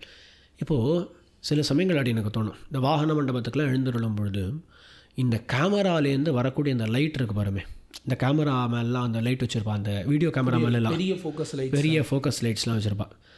அது ஒரு மாதிரி வெப்பமாக கூட இருக்கும். இந்த கல்யாணம் இதிலெல்லாம் அந்த லைட் வச்சுருப்போம் இல்லையா, அது பக்கத்தில் நிற்க முடியாது. அது ஒரு மாதிரி கண்ணும் கூசும், அதில் வெப்பமும் வரும். It's not just about light, it's also about heat, ரெண்டுமே வரும். இப்போது வெயில் அவர் மேலே படக்கூடாதுன்னு நினைக்கிறோம். ஆனால் இந்த மாதிரி லைட்டு நம்பெருமாள் மேலே ஒரு 10 இருக்கும் அந்த சமயத்தில், ஃபோக்கஸ் லைட். ஸோ இதுவும் எல்லாம் அப்படி இருக்கும். இப்போ அந்த லைட்லாம் கொஞ்சம் கம்மியாக எடுத்து, இப்போ அந்த எல்இடி வந்து அது கம்மியாக எடுத்து. ஆனால் ஒரு கொஞ்சம் வருஷம் முன்னாடிலாம் அப்படி எனக்கு அதான் தோணும், வெளியில் வெயில் படக்கூடாதுன்னு சொல்லி அவரை பார்த்து நம்ம கூட்டிகிட்டு வரோம். இங்கே வான மண்டபத்துக்குள்ளே நுழையும் பொழுது இந்த லைட்டெல்லாம் இவ்வளோ அவர் மேலே படுறதே, நம்மால் அங்கே பக்கத்தில் ரொம்ப நாள் நிற்க முடியாது. கண்ணும் கூசும், ஒரு மாதிரி வெப்பமாகவும் இருக்கும். ஐயோ நம்பெருமாள் மேலே இது படலாமா அப்படின்னா இப்போ என்ன எடுத்து அப்படி பாருங்களேன், அந்த காலத்துலேருந்து வெயில் படக்கூடாதுன்றது பதிஞ்செடுத்து அதே ஒரு நியாயத்தை இங்கே அதிதேசம் பண்ணுறதுன்னு சொல்லுவா இல்லையா சாஸ்திரங்களில். கண்டிப்பாக அதனுடைய தாத்பரியம் என்னங்கிறத பார்த்து நம்ம பயன்படுத்தணும். இப்போது ஏசி போட்டால் அவருக்கு நன்னா இருக்குன்ற மாதிரி இந்த லைட்லாம் தவிர்க்க வேண்டும், அவருக்கு அந்த வெப்பம் கூட தட்டக்கூடாதுன்னு சொல்லி. ஒன்றும் இல்லை, கார்த்திகை கோபுர வாசலில் திருக்கார்த்திகை அன்று பெரிய சொக்கப்பனை நடக்கிறது, பெருசாக எரியும். நம்பெருமாள் ஏற்கனவே தூரமாக எழுந்தருளி இருப்பார், சக்கரத்தாழ்வ சன்னதியில் தான் இருப்பார். கிட்டத்தட்ட ஒரு 60 மீட்டர் இருக்கும்னு நினைக்கிறேன் தூரம். கண்டிப்பாக இருந்தாலும் அந்த சொக்கப்பனை எரியும் பொழுது என்ன பண்ணுறா, ஸோ நம்பெருமாள் முன்னாடி ஒரு திரையை பிடிச்சிடுறா இல்லையா? ஏன் அப்படின்னு சொன்னால் அந்த வெப்பம் கூட அவருக்கு தாங்காதுன்னு. அதுதான பரிவு. அந்த பரிவை எல்லா இடத்திலும் நாம் அதிதேசிக்க வேண்டும். இப்போ நான் வந்து சுலபமாக வைத்துக் கொள்கிறேன்னு மோட்டரில் போட்டு ஜலத்தை பிடிச்சிக்கிறதுன்னு பண்ண முடியாதுல்ல அந்த இடத்துல டெக்னாலஜி. ஏன்னா அதில் வேறு மாதிரியான ஒரு தோஷங்கள்லாம் வருது. இந்த பிளாஸ்டிக்கோட ஜலம் இடிக்கிறது, அது வந்து அந்த ஆகார நியமத்தில் பார்த்துருப்போம், அந்த மாதிரி தோஷங்கள்லாம் வந்து சேர்க்கிறது. அதனால் அங்கே டெக்னாலஜியெல்லாம் யூஸ் பண்ண முடியாது. அதனால் டெக்னாலஜியும் எவ்வளவு எடுத்துக்கொள்ளலாம்ங்கிறத பார்த்து கொண்டு தான் கோவில்கள்லாம் நம்ம பயன்படுத்த முடியும். இப்படி இருக்கிற சூழ்நிலையில் அடியேன்னு ஒரு கேள்வி வைக்கிறேன் தேவர் முன்னாடி. இன்றைக்கி நம்முடைய வாழ்வோடு பர்சனலாக எடுத்துப்போம் சாமி, கோவில்கள் அதெல்லாம் விட்டுரும். நம்முடைய பொதுவாக ஒவ்வொரு மனிதனினுடைய வாழ்விலும் டெக்னாலஜி உள்புகுந்து கலந்து விட்ட இந்த சூழ்நிலையிலே சம்பிரதாய பிரச்சாரத்திற்காக டெக்னாலஜியை உபயோகப்படுத்தக்கூடாது அப்படிங்கிற அந்த வாதம், இன்னும் பழமைவாதிகளுடைய வாதத்தை நீர் எப்படி பார்க்கிறீர்? இது நம்ம ஸ்வைராலாபத்திலே பல சமயங்களில் பேசியிருக்கோம்னு நினைக்கிறேன், மற்ற வித்வான்களோட உபன்யாசகர்களோட பேசும்பொழுது. இதில் அடியனுடைய எண்ணம் ஒன்று தான், என்றைக்குமே ஒரு சம்பிரதாயம் என்பது முன்னேற வேண்டுமே ஆனால் அந்தந்த காலத்தில் இருக்கக்கூடிய பிரச்சாரத்தில் இருக்கக்கூடிய கருவிகளை பயன்படுத்தித்தான் ஆக வேண்டும். உதாரணத்துக்கு ஒரு 15-20 வருஷம் முன்னாடி டிவி அதிகமாக செயல்பாட்டில் இருந்தது. அடினுடைய சின்ன வயசுலலாம் டிவி இடியட் பாக்ஸ் அப்படின்னு சொல்லுவாள். இடியட் பாக்ஸ்னு அந்த டிவி வந்ததுலேருந்து இப்போ பசங்கள் எல்லாம் வெளியில் போய் விளையாடுவதே இல்லை, இந்த மாதிரி எல்லாம் குற்றச்சாட்டுகள் இதெல்லாம் இருந்தன. அந்த டிவி போய் ஒரு காலத்தில் இப்போது ஃபோன் அப்படின்றது ரொம்ப அதிகமாக வந்துடுது. எனக்கு தெரிஞ்சு நிறைய பேர் டிவியும் பார்க்குறது இல்லை, பெரும்பாலும் ஃபோனில் தான் உட்காந்துருக்கு. அப்படியே டிவி ஓடினா கூட டிவி முன்னாடி உட்காந்து 4 பேர் ஃபோனை பார்க்குறாளே தவிர டிவி அது என்னமோ அது ஓடின்னு இருக்கும் அது பாட்டுக்கு, அந்த மாதிரியே எடுத்து ஒருவேளை பார்த்தாலும் அந்த டிவிலையும் திருப்பி யூடியூப் இந்த மாதிரி இதை தான் பார்க்குறவான்னு ஒரு மாதிரி காலம் இந்த மாதிரி மாறின்னு வருது. காலம் மாறுறதா, அந்த காலத்துக்கு ஏற்ப சூழ்நிலைகள் மாறுகின்றனவா, ஏதோ ஒன்று மாறின்னு வருது. ஆனால் சம்பிரதாய பிரச்சாரகர்களாக நாம் இருக்கும் பொழுது அந்தந்த காலத்தில் ஜனங்களுக்கு இவ்விஷயங்களை எடுத்து கொண்டு செல்வதற்கான கருவிகள் என்னவோ அவற்றை தெரிந்து கொண்டு அவற்றை பயன்படுத்துவதுன்றது நம்முடைய கடமையாகும். பெரியோர்களும் அப்படி பண்ணியிருக்கான்னு அது எனக்கு தோன்றுறது.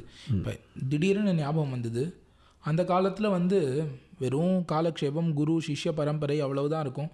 ஒரு சிஷ்யனானவன் ஆச்சாரியன்ட்ட போய் அந்த ஆச்சாரியன் பரமபதிக்கிற வரைக்கும் அந்த சிஷ்யன் அவர் கூடயே இருந்து கைங்கரியங்கள்லாம் பண்ணிட்டு அப்பப்போ வெளியில் போயிட்டு அவருடைய விருத்தியையும் கொஞ்சம் பார்த்துட்டு வருது. இப்படியே பண்ணி கொண்டு இருப்பார். அந்த ஆச்சாரியன் பரமபதித்த பிறகு தான் அந்த ஆச்சாரிய பீடத்தை அலங்கரித்து அவருடைய சிஷ்யர்களுக்கு இந்த மாதிரி பண்ணுறது இப்படி தான் இருந்தது. அப்புறம் காலம் நிறைய மாற்றங்களை கொண்டு வந்தது. நடுவில் இந்த மேகசின்ஸுங்கிறது ரொம்ப பவர்ஃபுல் டூலாக இருந்தது. ஒரு விஷயத்தை எடுத்து சொல்கிறதுக்கு மேகசின்ஸ், அந்த மாத இதழ், வார இதழ், இதெல்லாம் வந்து ரொம்ப அதிகமாக பிரச்சாரத்தில் வந்தது.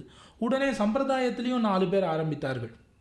சம்பிரதாய மாத இதழ், சம்பிரதாய வார இதழ், இதெல்லாம் வந்த உடனே அந்தந்த மாதம் ஒரு சின்ன விஷயத்தை அந்த மாதத்தில் கொடுத்தோன்னே அதை உடனே படிச்சிருவா, பெரிய புக்காக போடாமல். அந்த மாதிரி ஒரு தொடர் கட்டுரைகள் இந்த மாதிரிலாம் வந்தது நம் சம்பிரதாயத்தில், அது வந்திருக்கு. அதற்கப்புறம் டிவி வந்தது. டிவிலையும் ஆன்மீக நிகழ்ச்சிகள் அப்படின்னு பலது வந்தது. இப்போ ஃபோன் வந்தது, யூடியூப்லேயும் ஆன்மீக சேனல்கள் அப்படின்னு பலது வந்திருக்கு. இந்த மாதிரி மாற்றங்கள் இருந்துகிட்டே தான் இருக்குது. மாற்றங்கள் இருக்கும். அந்த மாற்றங்களை நாம் சரியாக பயன்படுத்தி கொண்டு தான் ஆக வேண்டும். ஒரு சம்பிரதாய பிரச்சாரகர் அப்படின்ற முறையில் சொல்கிறேன் அடி. அப்போது அந்த டெக்னாலஜி இன்றைக்கி நம்ம டிவியில் போடுறது முக்கியமாக, யூடியூப்பில் போடுறது முக்கியமானு கேட்டால் யூடியூப்பில் போடுறது முக்கியமாக இருக்கலாம். எனக்கு தெரியல, அந்த நம்பர்ஸ்லாம் நமக்கு தெரியாது.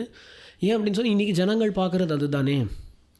அப்போது நம்மளுடைய விஷயங்களை நாம் நம்முடைய இளைஞர்களுக்கே கொண்டு செல்ல வேண்டும் என்றால் அதுக்கான கருவின்றது இன்றைக்கி சோஷியல் மீடியா தான். இப்போது அடியன் வந்து உடையவர் சன்னதியில் உபன்யாசம் பண்ணுறதுனால எவ்வளவு பேருக்கு விஷயங்கள் போய் சேரும்? யாரும் அங்கே தேடின்னு வரவாளுக்கு மட்டும்தான். ஆனால் நம்ம யூடியூப்பில் போட்ட உடனே அது உலகத்தில் இருக்கக்கூடிய பலருக்கும் போய் சேர்றது ஒன்று. அதனால் இந்த டெக்னாலஜியை நாம் பயன்படுத்துறதுல எந்த தவறும் கிடையாது அப்படின்றது அடியனுடைய எண்ணம். ஆனால் அதுக்குன்னு வரம்பே இல்லாமல் இருக்கணுமா அப்படின்னு யோசிக்கணும். பலருக்கும் போய் சேருவதுன்னு ஒரு வார்த்தை சொன்னிது. இந்த பலர்களுக்குள்ள நிறைய தேவையற்றவர்களும் வந்து சேர்கிறார்கள். இதை கிரிட்டிசைஸ் பண்ணணுன்னே வரவா. நான் யூடியூப்பில் எவ்வளவோ பார்க்குறோம். இப்போ எதேர்ச்சியாக ஒரு உதாரணம் சொல்லணுன்னா, இப்போ ஏதோ ஸ்ரீரங்கத்தை பற்றி பாரத தேசம் முழுக்க எவ்வளவோ பேர் இருக்கா. அவர்களுக்காக நாம் ஆங்கிலத்தில் பேசினோன்னா ஒரு வேளை உடனே 10 பேர் வந்து நீங்கள் ஏன் தமிழில் பேசலை, தமிழ்நாட்டில் தானே இருக்கீள், ஏன் தமிழில் பேசலைன்னு சொல்கிறவா இருக்கா. இப்போ என்ன எடுத்து நாம் எல்லாருக்கும்னு பொதுவாக கொண்டு போனதில் கிரிட்டிசைஸ் பண்ணுறவா அதை புரிந்து கொள்ளாமல் அதை பார்த்து ஒரு தமிழ்லேயே பண்ணிட்டு தான் இருக்கும். இல்லை, ஏளனம் பண்ணக்கூடியவர்கள் அதிகம். அதனால் நமக்கு ஒன்றும் இல்லைன்னு வைத்துக்கொள்ளுங்களேன். இருந்தாலும் சொல்கிறேன், அனதிகாரிகள் கையிலையும் எல்லாமே போய் சிக்கி கொள்கிறது அப்படிங்கிற ஒரு தோஷம் இல்லை. அதான் சொல்கிறேன், இப்போது எல்லாத்துலேயுமே குணம் நாடி குற்றமும் நாடி இல்லையா. இப்போ இதுலேயும் டெக்னாலஜி உபயோகப்படுத்துகிறோம், அதில் எவ்வளோ கமெண்ட் நெகட்டிவாக வருது, எவ்வளோ பாசிட்டிவாக வருது.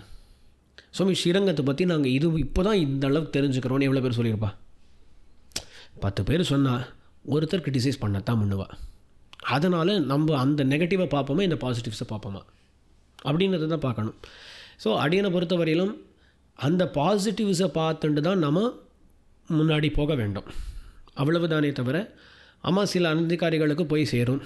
இப்போது இதுக்கு ஒரு உதாரணம் சொல்கிறேனே. இப்போது நம்முடைய ரகசிய கிரந்தங்கள் அப்படின்னு பார்க்கலாம்.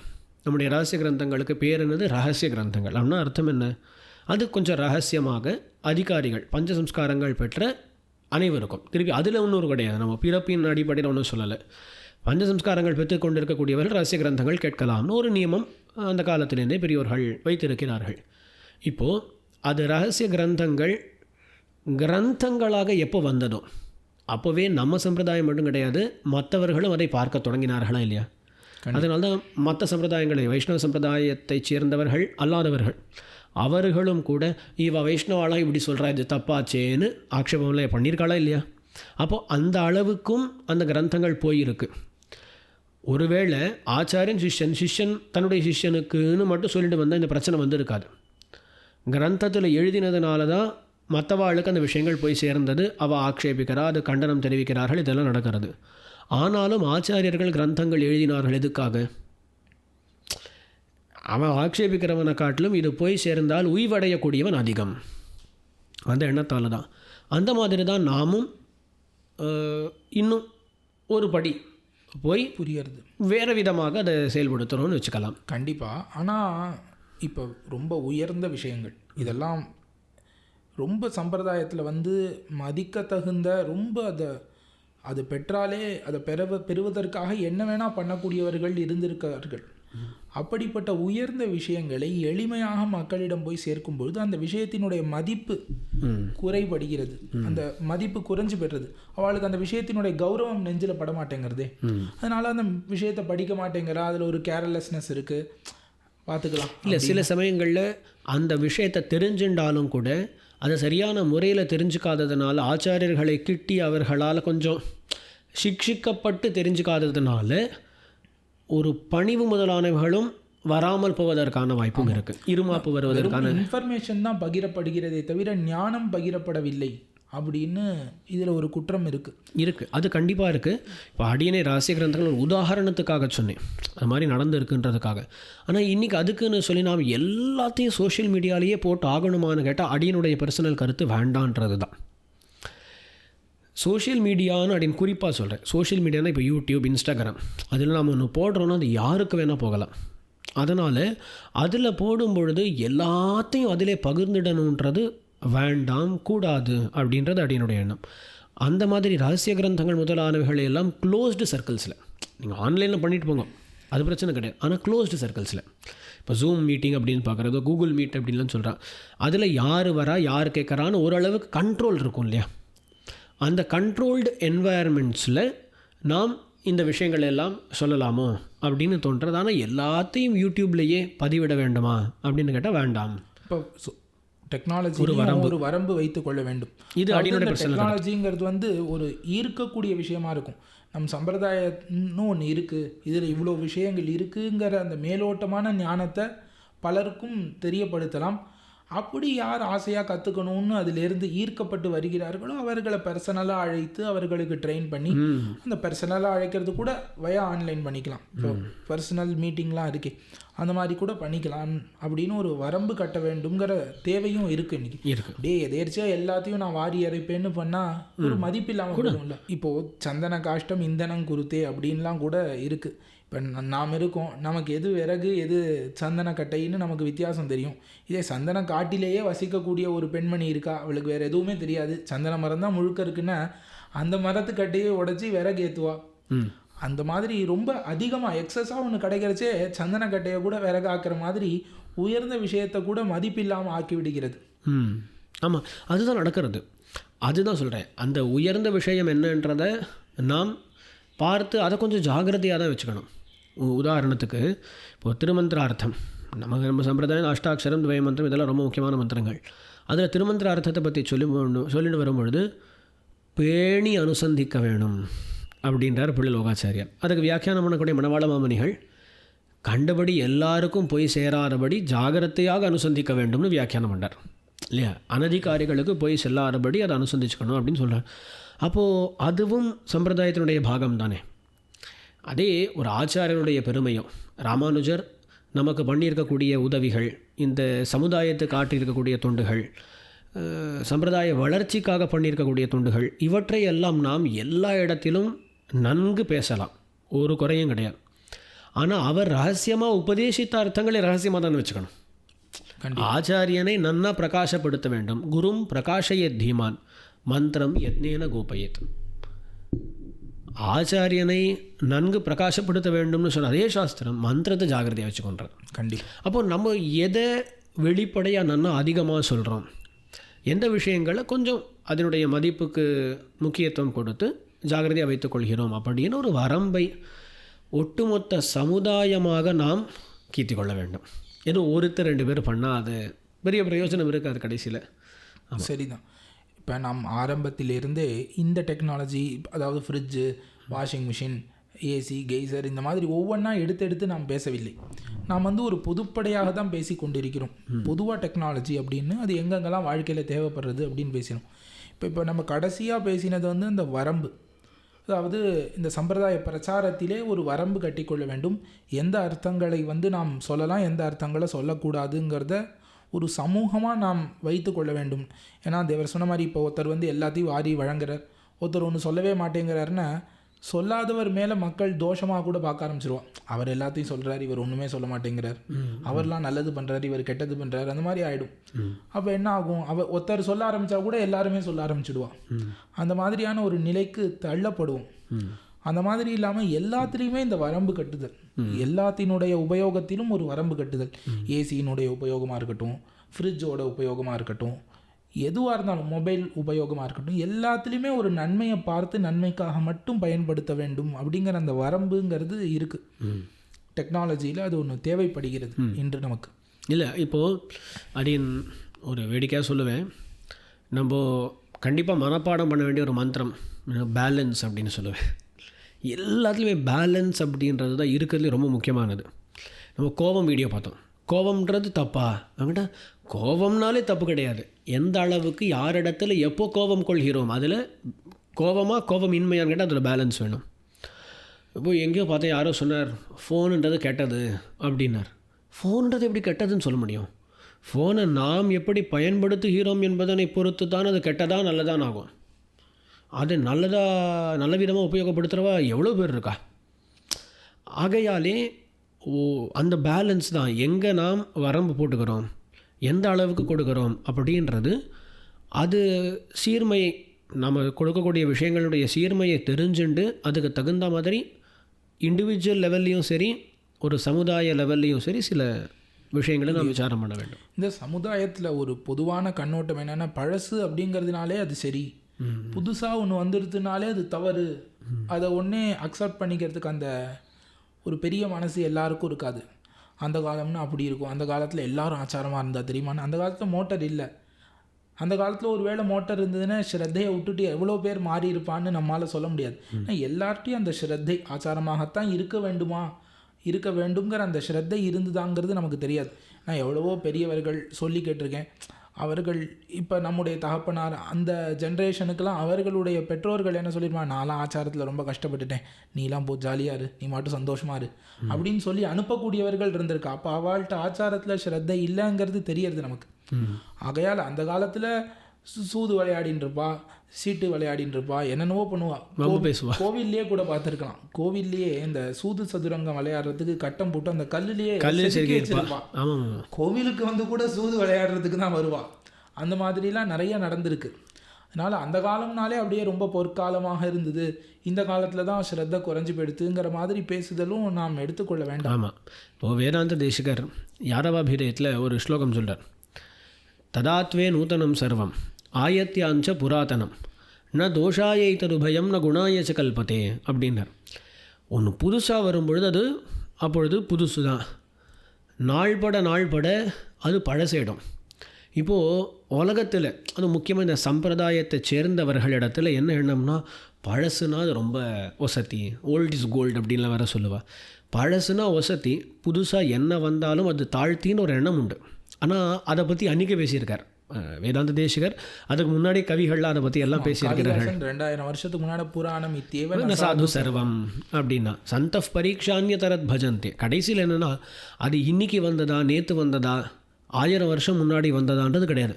1000 வருஷம் முன்னாடி இருந்ததும் குற்றம் உள்ளதாக இருக்கலாம், இன்றைக்கி வந்ததும் நல்லதாகவும் இருக்கலாம். அதனால் ஒன்று பழசுன்றதுனால நல்லதும் கிடையாது, ஒன்று புதுசுன்றதுனால தப்பானதும் கிடையாது. ந தோஷாயை ததுபயம் ந குணாயச்ச கல்பத்தேன்றார். எதுவாக இருந்தாலும் அது நல்லதா இல்லையா அப்படின்னு பார்த்து தான் நாம் எடுத்துக்கொள்ள வேண்டும். ஆகையால் அக்காலத்தில் நடந்தது எல்லாம் நல்லதும் கிடையாது, இக்காலத்தில் நடக்கிறது எல்லாமே தப்பானதும் கிடையாது. ஆகையால் டெக்னாலஜி அப்படின்றது அடியனை பொறுத்தவரையிலும் அது நமக்கு பெரிய வரம். அதை நாம் சரியாக பயன்படுத்திக்காதது நம்முடைய குற்றம். அடியன் இப்போது சாஸ்திரங்கள் அந்த காலத்தில் என்ன சொல்கிறதுன்னா, ச குருமேவ அபிகச்சேத் அப்படின்னு உபனிஷத் வாக்கியங்கள்லாம் இருக்குது. இப்போ பிரம்மத்தை பற்றி ஒருவன் அறிந்து கொள்ள வேண்டுமாகில் அவன் கண்டிப்பாக ஒரு குருவைத்தான் சென்று கிட்ட வேண்டும் அப்படின்னு அந்த வாக்கியத்துக்கு பொருள். அப்போவே வியாக்கியானம் பண்ணக்கூடியவர்கள்லாம் கூட என்ன சொல்லியிருக்காங்கன்னா, நீ புஸ்தகத்தை பார்த்து நீயெல்லாம் தெரிஞ்சுக்கக்கூடாது, ஒரு ஆச்சாரியனை சென்று கிட்டி அவனை அடிபணிந்து அதற்கு அப்புறம்தான் நீ தெரிந்து கொள்ள வேண்டும் அப்படின்னு. அப்போ அந்த ஆச்சாரியனை பார்த்து என்ன சொல்கிறதுன்னா, அவன் உங்ககிட்ட வரணும், ஒரு வருட காலம் அவனை சோதித்துப்பார். குறைந்தபட்சம் ஒரு வருடம்ங்கிறது அதிக லிமிட் இல்லை, ஒரு வருட காலம் குறைந்தபட்சம் அவனை சோதித்து பார்த்து அவன் உனக்கு நல்ல கைங்கரியங்கள்லாம் பண்ணுறானா, சுஷ்ரூஷையெல்லாம் என்ன பண்ணுறானான்னு பார்த்து அப்புறம் நீ உபதேசி அப்படின்னு இந்த சாஸ்திரங்கள்லாம் சொல்கிறது. இந்த சாஸ்திரங்கள் எல்லாம் இன்றைக்கி இந்த ஆன்லைன் உபன்யாசம், ஆன்லைன் காலக்ஷேபம்லாம் வந்தோடனே ஒரு மாதிரி பொய்யான மாதிரி அடி எனக்கு தோன்றுறது. அப்படி ஒன்றுமே யாரும் நடக்கிறதில்ல. யார் வரான்னு தெரியாது, ஆன்லைனில் யார் பேசுகிறான்னு தெரியாது, யார் போகிறான்னு தெரியாது, யார் தூங்குறா தெரியாது, யார் சாப்பிட்றான்னு தெரியாது. நான் பார்த்துருந்தேன் ஒரு பெரிய ஒரு உபன்யாசம் ரொம்ப வேகமாக சொல்லின்னு இருக்கோம். சொல்கிறச்சே இந்த எழுத்தாப்பில் இருக்கிறவர்களுடைய முக பாவங்கள்லாம் நமக்கு ஒரு நன்னா ஒரு எந்தூசியாசத்தை கொடுக்கும், நல்ல ஒரு உற்சாகத்தை கொடுக்கும். நன்னா சொல்லலாம், அவர்கள் நன்னா கவனிச்சானே நம்ம நன்னா சொல்ல முடியும். ஒருத்தர் அப்போ உட்காந்து சாப்பிட்டுன்னு இருக்கா, அதையும் வீடியோவை ஆன் பண்ணி வச்சுட்டு வேற சாப்பிட்றா. அதை பார்த்தாலே நமக்கு ஒரு மாதிரி நம்முடைய உற்சாகத்தையும் அது குறைக்கிறது. அந்த மாதிரி பற்பல தோஷங்களுக்கு இது ஒரு இருப்பிடமாக ஆகிறது இந்த ஆன்லைன் முறைங்கிறது. இல்லை, இதில் தான் நம்ம சில சமயங்களில் அந்த ஒரு காலக்ஷேபம்னா அதுக்கான ரூல்ஸ் என்ன, நியமங்கள் என்ன என்பதனை தீர்மானமாக சொல்லிவிட வேண்டிய ஒரு நிர்பந்தம் இருக்குது. சில சமயங்களில் உண்மையை சொல்கிறேனே, வீடியோ ஆன் பண்ணிக்கோங்க அப்படின்னு சொல்லி அடியன்னு சொல்லியும் மற்றவா சொல்லியும் கூட பெரும்பாலும் ஒரு 80 பேர் கேட்குறான்னு வச்சுக்கோங்களேன், அதில் ஒரு 10 பேர் அளவுக்கு தான் ஆன் பண்ணிப்பா. அந்த பர்சன்டேஜ்னு பார்த்தா ஒரு 5 to 10% தான் இருக்கும். இப்போ சில சமயங்களில் தெலுங்கு காலக்ஷேபம் அதெல்லாம் பண்ணும்பொழுது பலரும் வரும் பொழுதும் கூட ஒரு 100 பேர் 150 பேர் 200 பேர் அந்த மாதிரிலாம் வந்தாலும் கூட கடைசி திருவியில் வீடியோ ஆன் பண்ணிக்கிறவான்னு சொன்னால் 10-20 பேர் தான் இருக்கா. அப்போது அடியனுக்கு அது காரணம் என்ன அப்படின்னு சொல்லி ஆராய வேண்டும். அவள் கூச்சப்படுறாளா, இல்லை வேறு ஏதாவது காரியம் பண்ணுறதுனால அப்படியா, அது என்னன்றது நமக்கு தெரியலை. நாம் சொல்லக்கூடிய விஷயம், அந்த விஷயத்தினுடைய கௌரவத்தை பொறுத்து நாம் சில விஷயங்களை உறுதியாகவே சொல்லிவிட வேண்டும். அப்படியும் சில பெரியவர்கள் பண்ணுவதாக கேள்விப்படுகிறோம். இந்த காலக்ஷேபம்னு சொன்னால் நீங்கள் வீடியோ ஆன் பண்ணிட்டா இருக்கலாம், இல்லைன்னா வேண்டாம் அப்படின்னு தீர்மானமாக சொல்லக்கூடிய பெரியவர்களும் இருப்பதாக கேள்விப்படுகிறேன். அடி கண்டிப்பாக அந்த மாதிரி இருக்கா. அந்த மாதிரி நியமங்கள் சிலது வச்சுட்டாகணும். இது ஒரு ஒரு பொத்தமொதுவாக சொல்ல முடியாது. நம்ம எந்த விஷயத்தை பற்றி பேசுகிறோன்றது இருக்குது, எவ்விதமான ஆடியன்ஸ் அப்படின்றது இருக்குது. எல்லாத்தையும் பார்த்து சில நியமங்கள் வச்சுட்டு தான் ஆகணும். இன்னொன்று, நேரில் கேட்க வேண்டும் அப்படின்ற போது காலக்ஷேபங்கள்ன்றது வெறும் நாலேஜுக்காக மட்டும் கிடையாது, வெறும் ஞானத்துக்காக மட்டும் கிடையாது, ஏதோ தெரிஞ்சுட்டோம் இந்த விஷயம் அப்படின்றது கிடையாது. வாழ்க்கையில் அது ஒரு ஆச்சரணமாக அனுஷ்டானமாக வருவதற்காகத்தான் இது எல்லாமே. அதில் பல விஷயங்களும் பெரியோர்களை கிட்டி அவளோடு பழகும் பொழுது தான் நமக்கு நன்னாக புலப்படும். ஒரு காலக்ஷேபம்னா எந்த அளவுக்கு பணிவோடு கேட்க வேண்டும், காலக்ஷேபம் கேட்கும் பொழுது சேவித்து ஆரம்பிக்கணும், முடியும் பொழுது சேவித்து எழுந்துக்கணும், இதெல்லாமே நிறைய பேருக்கு தெரியறது கிடையாது. பல பேர் ஒரு ஆச்சாரியனை பார்க்க வரும் பொழுது கூட ஒரு ஆச்சாரியனை பார்த்தால் சேவிக்கணும்னு கூட தெரியலை இன்றைக்கி. இதுவே உண்மை.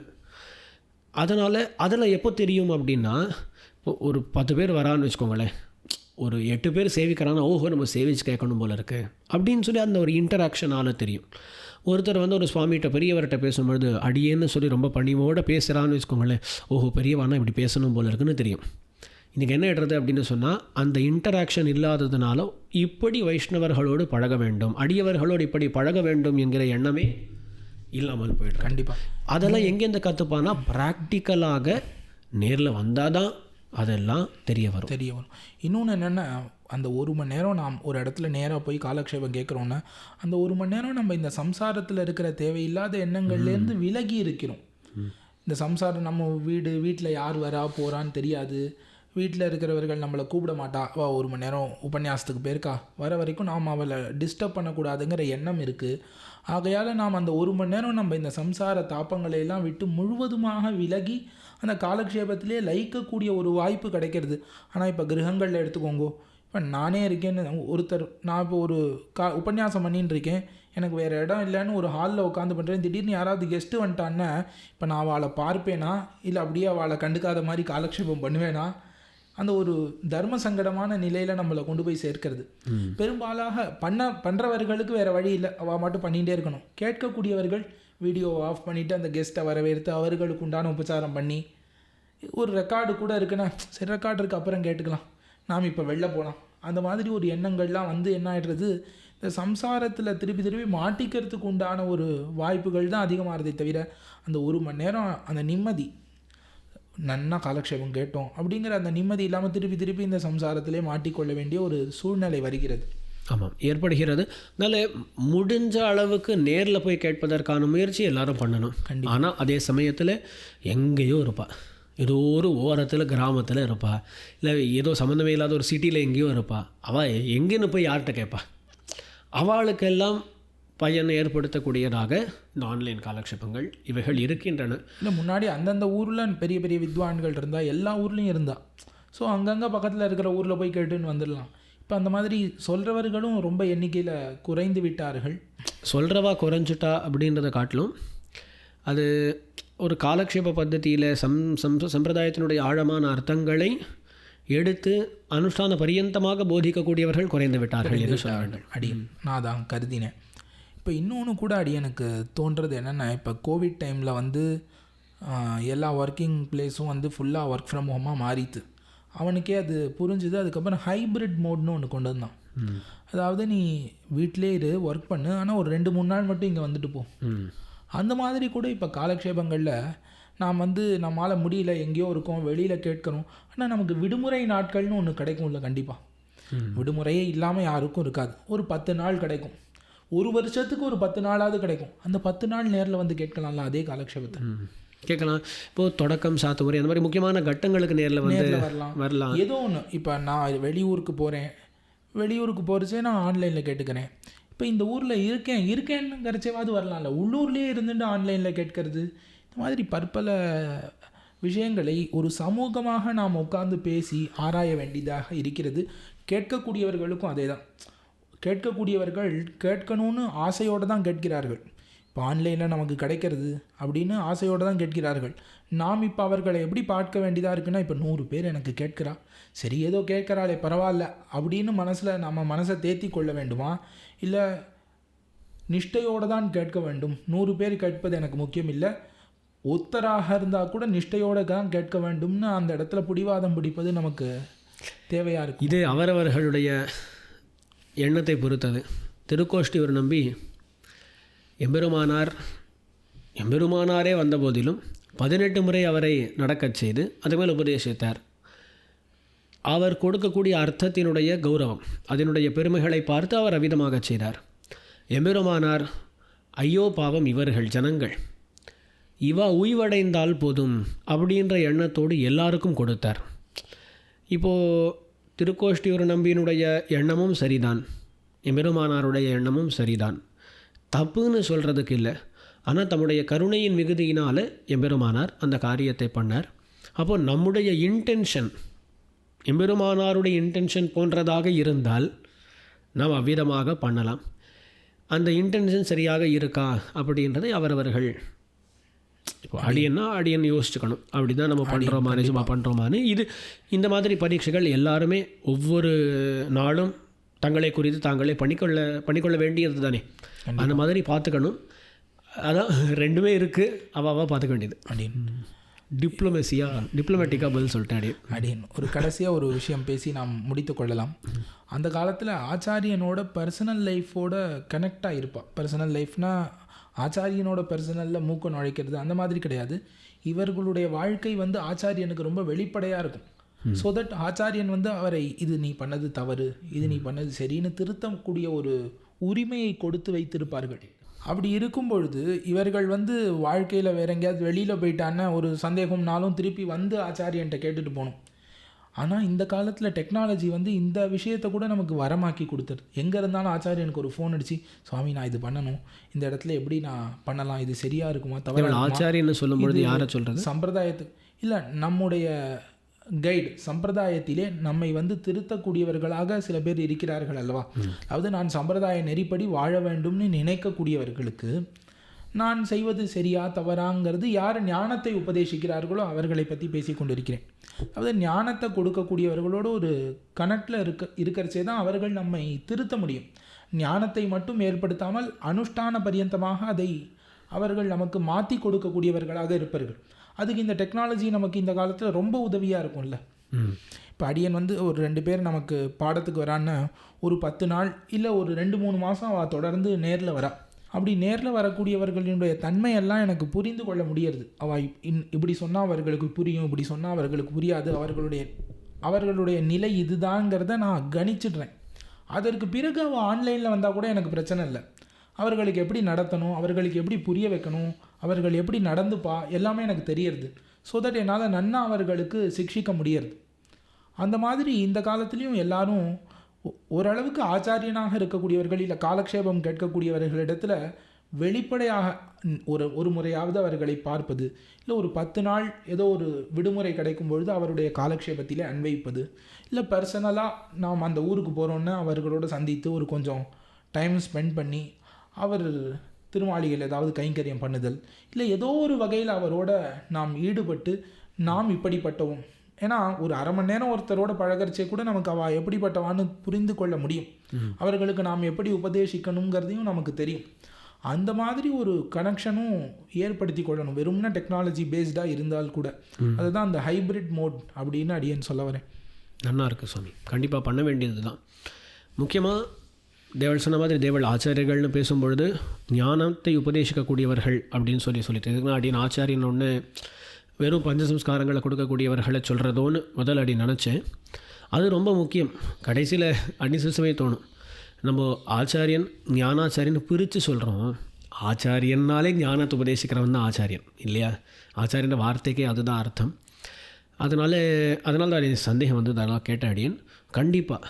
ஏன்னா கடைசி நம்மளுடைய வாழ்க்கையில் முன்னேற்றத்தை ஏற்படுத்தக்கூடியவர்கள் அவர்கள் தான். பஞ்சசம்ஸ்காரங்கள்ன்றது வெறும் நமக்கு ஒரு யோக்கியத்தையை கொடுக்கக்கூடிய ஒரு சடங்கு. அது சம்ஸ்காரம்னு சொன்னாலே யோக்கியதாபாதனம் கர்ம, நமக்கு சில தகுதிகளை ஏற்படுத்தி கொடுக்கக்கூடியது. அதோடையே எல்லாம் முடிஞ்செடுத்துன்னு நினச்சா அது பெரிய தவறு.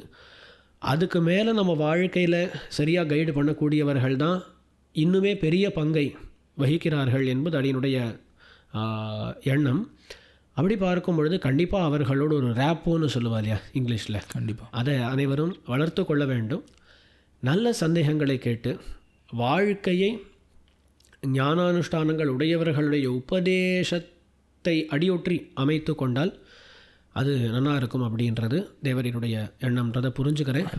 அடியணும். அதனால இப்போ டெக்னாலஜியில் அந்த வரம்புங்கிறது இந்த ஹைப்ரிட் மாதிரி கொண்டு வந்துடலாம். முழுக்க டெக்னாலஜியை டிபெண்ட் பண்ணியே இருக்கக்கூடாது. யார் வரா போகிறாங்கிறதே நமக்கு தெரிலன்னா, இப்போ நம்ம ஒரு மீட்டிங் லிங்க்கு கொடுக்குறோன்னா அது யாரெல்லாம் ஜாயின் பண்ணுறாங்கிறது ஒரு 80 பேர் ஜாயின் பண்ணால் வைத்து நம்ம வெறும் பேர் தான் வரும். அதுவும் உண்மையான பேரா இன்னொருத்தர் அக்கௌண்ட்டாக தெரியாது. நம்ம அதை வைத்து ஒன்றும் ஒரு தடவை அவன் முகத்தை பார்த்தா கூட நமக்கு ஞாபகம் இருக்காது. அவ்வளோ பேரும் நமக்கு சிஷ்யர்கள் அந்த மாதிரி இல்லை, நமக்குன்னு இல்லை, பொதுவாக ஒரு ஆச்சாரியனுக்கு சிஷ்யர்கள் அப்படிங்கிறத ஞாபகம் வைத்து கொள்ள முடியாது. ஒரு பர்சனலாக ஒரு ரேப்போ இருக்கிறச்சே தான் ஆச்சாரிய சிஷ்ய சம்பந்தம் ரொம்ப நன்னா இருக்கும். அது இந்த காலத்தில் நன்னா டெக்னாலஜி யூஸ் பண்ணி வைத்து கொள்ள முடியும். ஆமாம், அது என்றைக்குமே நம்ம ஆஸ் ஹியூமன்ஸ் நம்ம எப்படி பர்சனல் இன்ட்ராக்ஷன்ஸ் அப்படின்றது தான் நமக்கு நல்லாவே புரியும். அது எனக்கு இப்போதைக்கு கூட அப்படி தான் அடியன் நினைக்கிறது உண்டு. இப்போ நம்ம நிறைய கேமரா முன்னாடி பேசிகிட்டே தான் இருக்கோம் டெய்லி. ஆனால் ஒரு 10 பேர் ஜனங்கள் முன்னாடி இருக்கும்பொழுது அடியனுடைய உபன்யாசன்றது வேறு, கேமராவை பார்த்து அடியன் பண்ணக்கூடிய உபன்யாசம் வேறுன்றது அடியனுடைய ஃபீலிங், அடியனுடைய அனுபவம் அப்படித்தான் இருக்குது. ஏன்னா மனிதர்களாக நாம் ஒரு சமூகத்தில் வாழக்கூடியவர்கள், அந்த சமூகத்தோடு சேர்ந்து இருக்கும் பொழுது தான் விஷயங்களை நாம் தெரிஞ்சுக்க முடியும், அனுபவிக்க முடியும், எல்லாமே பண்ண முடியும். ஆகையால் ஒரு சமூகமாக சேருவதுன்றதும் முக்கியம்தான். அந்த விதத்தில் ஒரு ஆச்சாரியனோடு ஒரு கனெக்ஷனை எப்பொழுதுமே மெயின்டைன் பண்ணி கொண்டு இருப்பதுன்றது முக்கியமாகத்தான் இருக்கிறது. அடியன் இவ்வளோ நேரம் நம்ம பேசினதில் டெக்னாலஜி எப்படி யூஸ் பண்ணணுங்கிற ஒரு அடிப்படை புரிதல், நம்ம இது சரி இது தவறுன்னு எதையும் குறிப்பிட்டு சொல்லவில்லை. ஆகையாலே ஒவ்வொருத்தருக்கும் ஒவ்வொன்றும் சுலபமாக இருக்கும். சில பேருக்கு ஃபோனே யூஸ் பண்ண தெரியாது, சில பேருக்கு நன்னா யூஸ் பண்ண தெரியும். அந்த மாதிரி ஒவ்வொருத்தர் வெவ்வேறு வகையான இருக்கக்கூடிய அதில் சூழ்நிலைகள். இப்போது ஒருத்தர் ஊர்லேயே இருக்கலாம், அவள் பாவம் ஏதோ நோய் இருக்கும், ஏதோ கஷ்டம் இருக்கும், இல்லை நீங்கள் நேரில் தான் வரணும்னு சொல்லி அவள் நிர்பந்தப்படுத்த முடியுமா? கடைசியில் கருத்தை புரிஞ்சுக்கணும். கரெக்ட். ரூல்ஸ் ஒரு வரம்பு போட்டுட்டோம், நான் சொல்ல மாட்டேன் அப்படின்றது கிடையாது. சொல்ல முடியுமா? இப்போ ஜிபேயில் ரூபா அனுப்புகிறான்னா அது மட்டும் வாங்கிக்கிறோம். ஆமாம். நேரில் தான் நீங்கள் வரணும்னு சொன்னால் அது சரி வராது இல்லை. ஆமாம். அதே மாதிரி தான் எல்லாமே. அதான் என்ன விஷயம்னா கடைசியில் அந்த கருத்தை புரிஞ்சுக்கணும். நம்ம சில சமயங்கள் என்ன ஆகும்னா ரூல்ஸினுடைய கருத்தை புரிஞ்சுக்காமல் வெறும் ரூல்ஸை ஃபாலோ பண்ணின்றப்பா. கண்டிப்பாக இல்லையா? அந்த மாதிரி ரொம்பவே முடியல, அவள் வந்தால் ஆன்லைன் தான் வர முடியல, வரவே முடியாதுன்ற வாழை இல்லை நீங்கள் ஆன்லைனில் வரல, உங்களுக்கு வேண்டவே வேண்டாம்னு சொல்ல முடியாது. ஸோ அவள் நிஜமான சூழ்நிலை என்னன்றதை புரிஞ்சுண்டு அதான் சொல்கிறேன். இது முன்னாடி கூட ஒரு சொல்லும்போது சமூக லெவல்லையும் சரி இண்டிவிஜுவல் லெவல்லையும் சரி ரெண்டையும் நன்னாக பார்த்து புரிந்து கொண்டு தான் நாம் செயல்பட வேண்டும். கண்டிப்பாக அது ஒரு பர்சனல் கனெக்ட் இருந்தால் தான் நடக்கும். அது முதல்ல ஒரு பர்சனல் கனெக்டை ஏற்படுத்திட்டு அதுக்கப்புறம் ஆன்லைனாக அதை மாற்றிக்கிறதுல எந்த ஒரு பிரச்சனையும் வராது. ஆனால் எடுத்த உடனே டெக்னாலஜியில் போயிட்டு எடுத்த உடனே எல்லாத்தையும் கேட்போம். யூடியூப்லேயே நான் கேட்டுட்டேன் எல்லாத்தையும். யூடியூப்பில் ரெக்கார்டிங்ஸ் இருக்குது, காலக்ஷேபம்லாம் நான் கேட்டு முடிச்சுட்டேன். எவ்வளோ பேர் சொல்கிறது கேட்டிருக்கேன், ரெக்கார்டிங்ஸ் இருக்குது, காலக்ஷேப கிரந்தங்களே நான் கேட்டு முடிச்சுட்டேன் அப்படின்னா அவர்களுக்கு அதுலேருந்து ஒரு ஆச்சாரியன் முகத்தை பார்த்து கேட்கறச்சே அவர் முகத்தில் இருக்கக்கூடிய அனுபவம் இப்போ எவ்வளோ அனுபவித்து சொன்னார் அப்படின்னு நாமே ஃபீல் பண்ணியிருக்கோம்ல உபன்யாசங்கள்லாம். அதெல்லாம் ரெக்கார்டிங்ஸில் நமக்கு தெரியாது இல்லை. அது சரி, சில சமயம் வீடியோவாக இருக்குது தெரிஞ்சிருத்துன்னே வச்சுக்கோமே, அதுக்கு முக்கியம் கிடையாது இல்லையா? அந்த காலத்து அனுபவத்தை காட்டிலும் அதனால் நம்முடைய வாழ்க்கையில் என்ன சிக்ஷை ஏற்பட்டது அது ரொம்ப முக்கியம். இப்போ இது கேட்குறதுனால எதுவுமே ஏற்படாதுன்னு நம்ம சொல்ல வரல, அது தேவருடைய கருத்தும் கிடையாது. ஆனால் நேரில் இருந்து கேட்குற மாதிரி அது வராது. மேலும் ஆச்சாரியனுடைய கட்டாட்சத்தை பெறுவதும் ரொம்ப முக்கியம். கண்டிப்பாக அவளுடைய கண் பார்வையே பல காரியங்களை செய்து கொடுக்கும் அப்படின்னு சொல்கிறோம் இல்லையா? நல்ல ஞானானுஷ்டானங்கள் உடையவர்கள் அவளை பற்றி பேசிட்டு இருக்கோம். அவளுடைய கண் பார்வையே மிராக்கிள்ஸ் அப்படின்னு சொல்கிறவங்க அதையெல்லாம் பண்ணி கொடுக்கும்னு நாம் சொல்கிறோம். அப்படி இருக்கும்பொழுது அதை பெறுவதும் முக்கியம், பணிவதும் முக்கியம். ஒரு காலக்ஷேபத்துக்கு போய் வந்தோம், 6 மாதம் கேட்டால் அப்படியே மாறிட்டான்னு சொல்கிற மாதிரி இருக்கணும். 6 மாதம் ஸ்ரீவச்சன பூஷணத்தில் எல்லா சூத்திரங்களுக்கும் எனக்கு அர்த்தம் தெரியும், தலைகீழ வேணால் சொல்லுவேன் அப்படின்னு இருமாப்பு வந்தால் அந்த ஸ்ரீவச்சன பூஷண காலக்ஷேபத்தினால் என்ன பிரயோஜனம் இல்லையா? அது கேட்டால் அப்படியே ஸ்வரூபமே மாறிடுத்து, வினயம் அப்படின்றது வந்துடுத்து அப்படின்ற மாதிரி பார்க்க வேண்டும். ஒரே ஒரு கதை சொல்லி அப்படின்னு முடிச்சுட்டான். இது வரையிலும் டெக்னாலஜி வேணுன்ற மாதிரி தான் அப்படின்னு பேசிகிட்டே வந்தேன். ஏன்னா அது அப்படி அமைஞ்சது. ஒரு கதை சொல்லி முடிக்கிற அடியன். இப்போது தேவரீர் முன்னாடியே அந்த ஒரு விஷயத்தை சொல்லித்து, வடக்கு திருவிதி பிள்ளையினுடைய திருமாளிகைக்கு சென்றபோது நம்பிள்ளை அங்கே அவருடைய திருவாராதனத்தில் ஸ்ரீகோஷங்களை பார்த்தார் என்று, நம்பிள்ளையினுடைய காலக்ஷேபத்தில் கேட்ட அர்த்தங்களை எல்லாம் எழுதியது அதுதான் அந்த ஸ்ரீகோஷம். ஈடுன்னு சொல்லப்படுகிறது. அவ்விதமான ஈட்டு ஸ்ரீகோஷங்களை பார்த்தார். அதோடு சம்பந்தப்பட்டதான மற்றொரு சரித்திரம். நம்பிள்ளையினுடைய சிஷ்யர்களில் நடுவில் திருவிதி பிள்ளை பட்டர். அவர் நம்பிள்ளையினுடைய திருவாய்மொழி காலக்ஷேபத்தை கேட்டு ஒரு பெரிய வியாக்கியானம் எழுதி கொண்டு வந்தாராம். அது மகாபாரதத்தினுடைய கணக்கில் 1,00,000க்கும் மேற்பட்ட கிரந்தங்கள்னு சொல்லுவோம். அவ்வளவு பெருசாக அது எழுதப்பட்டது. இப்போது ஈடுன்றதே அவ்வளோ பெருசு, 36,000 படின்னு சொல்கிறோம். அது 1,00,000 படி, எவ்வளோ பெருசு லட்சமாக, அதுக்கெல்லாம் கொஞ்சம் அதிகம் மகாபாரத கணக்கில்னு சொல்கிறேன். அவ்வளவு பெருசாக வியாக்கியானம் திருவாய்மொழிக்கு எழுதி கொண்டு வந்தார். இப்போது யோசிச்சு பார்க்கணும், அவ்வளோ பெரிய கிரந்தத்தை அந்த காலத்தில் எழுத்தாணி வச்சு அவர் எழுதியிருந்தார்னா எவ்வளவு சிரமப்பட்டிருப்பார், எவ்வளோ அது எந்த அளவுக்கு பெருசாக இருந்திருக்குன்னு கூட தெரியல நமக்கு. அதை நம்மள என்ன பண்ணாராம், நீர் அனுமதி பெற்று கொள்ளாமல் எழுதினீர். 2வது அடியன் காலக்ஷேபங்களில் சொன்ன ஒவ்வொரு விஷயத்தையும் நீர் எழுதி வச்சுட்டீர். இப்படி எழுதி வைத்து விட்டால் நாளைக்கு லோகத்தில் குரு சிஷ்ய கிரமம்ன்றது இல்லாமல் போயிடுமே. எல்லாமே புஸ்தகத்திலே கிடச்சிடுத்துன்னா ஒரு ஆச்சாரியனை கிட்டி கற்க வேண்டும் என்கிற ஒரு நிர்பந்தமே இல்லாமல் போய் குரு சிஷ்ய சம்பந்தமே கெட்டு போயிடும். ஆகையால் இந்த கிரந்தம் பிரச்சாரத்துக்கு வருவதற்கு இல்லை என்று அது மேலே தண்ணீர் தெளித்து கரையானுக்கு இலக்காக்கினார். ஒருத்தர் பாவம் கஷ்டப்பட்டு 1,00,000 எழுதியிருக்கார். நீர் வெளியில் இது பிரச்சாரம் முன்னாடி உள்ள ஜாகிரதையை வச்சுக்கொண்டு கூட சொல்லலை. அது அப்படி இருந்தால் ஏதோ ஒரு காலத்தில் வெளி வந்து விடுமோன்னோ. அப்போ அவள் பார்த்தது எதை அப்படின்னு கேட்டால் குரு சிஷ்ய சம்பந்தம் கெட்டு போயிடும். இப்போது இந்த டெக்னாலஜி பற்றி பேசும்பொழுது அடி பல சந்தர்ப்பங்களில் யோசிப்பது இந்த விருத்தாந்தத்தை தான். இது 6,000 படியில் வருதுன்னு நினைக்கிறேன். 6,000 படி கடைசியில் வரும். ஸோ அங்கே அவர் எதை காப்பாற்றுறதுக்காக அதை கரையானுக்கு இலக்காக்கினார் அப்படின்னா குரு சிஷ்ய சம்பந்தம், குரு சிஷ்ய பரம்பரை. ஆச்சாரியன் மூலமாக விஷயங்களை கேட்கணும். எல்லாம் கிரந்தத்திலே கிடச்சிடுத்துனா அந்த சம்பந்தம் கெட்டு போயிடும், அந்த ஒரு கனெக்ட் இல்லாமல் போயிடும். அதுதான் இன்று ஆகிறதோன்ற ஒரு பயம் மனசில் இருக்குது. எல்லாமே இன்டர்நெட்டில் வந்துடுத்து, ரெக்கார்டிங்காக வந்துடுது அப்படின்னு சொன்னால் நாங்கள் தான் கேட்டோமே அப்படின்ற எண்ணமும் பிறந்து ஒரு ஆச்சாரியனோட சம்பந்தமும் சரியாக ஏற்படாமல் போய்விடும் அடி இல்லையா? ஸோ அந்த ஒரு நோட்டோட நம்ம முடிச்சுக்கலாம்னு நினைக்கிறேன். So it's very important. இதில் சாரமான விஷயத்தை கிரகித்தவர்களுக்கு கண்டிப்பாக எந்த இடத்துல ஒரு பவுண்டரி மார்க் பண்ணணும்னு புரிந்திருக்கும்னு நம்புகிறேன். அடியேன் சொல்லி இன்னொரு சந்தர்ப்பத்திலே இதே மாதிரி ஒரு அழகான நிகழ்ச்சியிலே சந்திப்போம் சாமி. அடியேன் ராமானுஜதாசன். இது எல்லாமே பர்சனல் கருத்துகள் இல்லையா? ஆமாம், அதனால் இது இப்படி தான் இருக்க வேண்டும், சம்பிரதாயத்தில் இதுதான் சரின்னு கடைசி வரைக்கும் சொல்லலை. அதாவது எங்களுடைய கருத்துக்களை இப்படி பகிர்றோம். இதில் வெறுப்புகள்லாம் இருக்கலாம், எல்லாரும் ஒத்துக்கணும்னு கிடையாது. பட் ஒரு கருத்து பரிமாற்றம்ன்றது ஏற்படணும். அதுக்காகத்தான் இந்த ஒரு முயற்சி. இன்னும் அவர்களுக்கும் நிறையா, அவர்களும் கேட்கக்கூடியவர்களும் எவ்வளவோ ஆன்லைனால் ஒரு பெனிஃபிட்டும் அவர்களுக்கு கிடைத்திருக்கலாம், இல்லை ஒரு டிஸ்அட்வான்டேஜையும் அவர்கள் எக்ஸ்பீரியன்ஸ் பண்ணியிருக்கலாம். அதை கூட கமெண்ட்ஸில் அவர்கள் பகிரலாம், நாமும் தெரிந்து கொள்ளும். கண்டிப்பாக. அடியேன் ராமானுஜதாஸ். அடியேன் ராமானுஜதாஸ்.